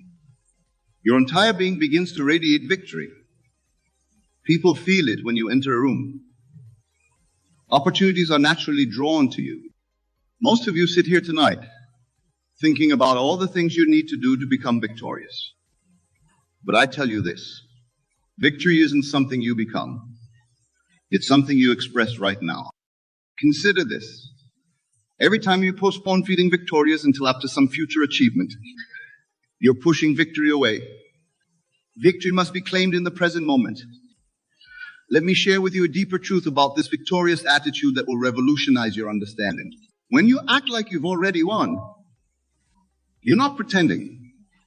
You're aligning with an existing reality in consciousness. You see, most people approach victory as something distant, something to be achieved through struggle and effort. But I tell you this, victory exists right now in your consciousness, waiting to be recognized and expressed. Consider what happens in your financial world when you maintain this victorious consciousness. Money ceases to be something you chase and becomes something naturally drawn to your victorious state. Success becomes your natural expression. Let me tell you about the transformation that occurs in your physical energy when you embody this attitude. Fatigue disappears because you're no longer fighting against life. You're flowing with your natural victorious state. Most of you have been taught that victory requires sacrifice, struggle, and pain. But I tell you this, those are just stories you've accepted. Victory is your natural state, requiring no struggle at all. You see, this victorious attitude completely transforms your relationship with time. When you know you've already won, you stop rushing. You move with the confident pace of someone who knows their triumph is secure. Think about how you breathe when you know you've already won. It's deep, relaxed, confident. This is your natural breath when you're aligned with victory. Adopt this breath now. Let me share with you what happens when this victorious consciousness becomes your default state. Your dreams no longer seem distant or impossible. They become natural expressions of your victorious nature. Most of you sit here tonight wanting to know the exact steps to victory. But I tell you this, there are no steps to what you already are. There's only recognition and expression. Consider this. Every time you doubt yourself, every time you feel uncertain, you're temporarily forgetting your victorious nature. These moments of doubt are simply opportunities to reclaim your true state. Let me reveal to you something profound about acting victorious that most will never grasp. When you embody victory in every moment, you're not just changing your behavior. You're awakening to your true identity. You see, most people treat victory like a distant destination, something to reach after long journeys of effort. But I tell you this, victory is your starting point, not your destination. You begin from victory, not journey toward it. Consider what happens in your mind when you truly grasp this truth. The endless chatter of doubt falls silent. The constant questioning of, am I good enough, disappears. All that remains is the quiet confidence of victory. Let me tell you about the shift that occurs in your physical presence when you maintain this consciousness. Your posture naturally straightens. Your movements become more graceful. Your entire being radiates an unmistakable authority. Most of you have spent years trying to overcome fear, doubt, and insecurity. But I tell you this, you don't overcome these things. You simply outgrow them by maintaining the consciousness of victory. You see, this victorious attitude transforms every interaction in your life. When you know you've already won, conversations change. Meetings change, relationships change. Everything must align with your victorious nature. Think about how you make decisions when you know success is guaranteed. There's no hesitation, no second guessing, no fear of consequences. This is your natural state of being. Let me share with you what happens when you maintain this state consistently. Your entire world begins to mirror your victorious consciousness. Opportunities that once seemed impossible become natural occurrences. Most of you live constantly preparing for future success, future victory, future achievement. But I tell you this, as long as you place victory in the future, that's where it will remain. Consider this. Every moment you spend doubting your victory is a moment spent denying your true nature, your victory itself, expressing itself through your unique form. Let me share with you a truth so profound it will transform your entire approach to life. When you act victorious, You're not just putting on a show. You're tuning into the frequency of your natural state. You see, most people spend their lives reacting to circumstances, letting external events determine their inner state. But I tell you this, when you maintain the consciousness of victory, circumstances must conform to your inner state. Consider what happens to your creative abilities when you operate from this victorious consciousness. Ideas flow effortlessly. Solutions appear spontaneously. Innovation becomes your natural expression. Let me tell you about the transformation that occurs in your sleep when you maintain this victorious state. Your rest becomes deeper, more rejuvenating, because you're no longer battling with doubt and uncertainty in your dreams. Most of you are being taught to be realistic about your expectations.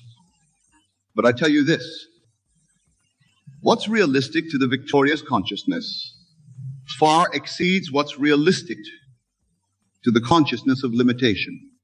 You see, this victorious attitude completely revolutionizes how you handle challenges. When you know you've already won, obstacles become opportunities to demonstrate your mastery. Think about how you speak when you know victory is certain. Your words carry authority. Your voice resonates with conviction. Your communication inspires confidence in others. Let me share with you what happens when this victorious consciousness becomes your constant companion. Your very presence becomes a catalyst for positive change in others. Your victory inspires their victory. Most of you sit here tonight thinking about all the reasons why victory might not be possible. But I tell you this, those reasons exist only in a consciousness that has forgotten its true nature. Consider this. Every time you embrace limitation, every time you accept defeat, you're choosing to temporarily forget who you really are. Victory is not something you achieve. It's something you remember. Let me reveal to you something about victory that will forever change how you approach every moment of your life. When you act victorious, you're not pretending. You're acknowledging your innermost truth. You see, most people chase success like hungry wolves chasing prey. But I tell you this, when you embody victory, success chases you. It becomes the natural expression of your being. Consider what happens in your body. When you maintain this victorious consciousness, your immune system strengthens, your energy increases, your entire physical being aligns with this elevated state. Let me tell you about the transformation that occurs in your daily habits when you live from this state. Activities that once felt like obligations become celebrations of your victory. Work becomes play. Challenges become adventures. Most of you have been programmed to believe that confidence must come after achievement. But I tell you this, achievement is merely the outer confirmation of the victory you've already claimed in consciousness. You see, this victorious attitude completely transforms your perception of time. Past failures lose their sting because you realize they were simply stepping stones to your current victory. Think about how you walk when you know you're victorious. Your stride lengthens. Your steps become purposeful. Your entire movement expresses the certainty of success. Let me share with you what happens when this victorious consciousness becomes your moment-to-moment reality. Synchronicities increase. Favorable circumstances multiply. Life itself seems to conspire for your success. Most of you have spent years building defenses against failure. But I tell you this, when you maintain the consciousness of victory, there's nothing to defend against. Victory is your natural state. Consider this. Every anxious thought, every worried moment, every fearful anticipation is simply a temporary forgetting of your victorious nature. Return to victory now. Let me share with you the final and most crucial understanding about victory that will complete your transformation. When you maintain the consciousness of victory, you're not becoming something new. You're returning to your original state. You see, most people spend their lives seeking validation from the outer world. But I tell you this, all validation, all confirmation, all proof of your victory must first be established in consciousness. Consider what happens when you move through your entire day from this victorious state. Meetings become opportunities to express your mastery. Challenges become platforms for demonstrating your power. Every moment becomes a celebration of victory. Let me tell you about the final piece of this transformation. When you truly grasp that you've already won, all struggle ceases, all fighting ends, all resistance dissolves. What remains is pure, effortless expression of victory. From this moment forward, I want you to make this sacred commitment to yourself. Promise that you will never again act from a consciousness of defeat. Promise that you will maintain this victorious attitude regardless of appearances. You see, this is the moment where everything changes. This is where you stop seeking victory and start expressing it. This is where you cease struggling to become victorious and simply be victory itself. Think about tomorrow morning when you wake up. Will you rise as the same person who started listening to this message? Or will you rise as victory itself, ready to express your true nature? Let me share with you this final truth. There is no power that can defeat you except your own acceptance of defeat. When you maintain the consciousness of victory, the entire universe must rearrange itself to match your conviction. This is your moment. This is your victory. This is your true nature expressing itself through you. Rise up now, not as someone seeking victory, but as victory itself. Move forward, not as someone hoping to win, but as someone who has already won. Live not as someone becoming victorious, but as victory personified. For in this recognition lies your freedom. In this understanding lies your power. In this knowing lies everything you have ever desired. Go forth now, with the absolute certainty that victory is not your destination. It is your starting point. It is not your goal. It is your nature. It is not your future. It is your eternal now. Let every breath you take be a breath of victory. Let every step you take be a step of triumph. Let every word you speak be a declaration of success. For you are victory itself, expressing itself through your unique form. You have always been victory. You will always be victory. This is your final understanding. This is your ultimate truth. This is your eternal knowing. You are victory itself. And so it is. Rise now and live from this truth. The world is waiting for your victory to express itself. The end is where we begin, for victory was never something to achieve. It was always something to express. Express it now. Express it always. This is your victory. This is your moment. This is your truth. Now and always. Victory is yours.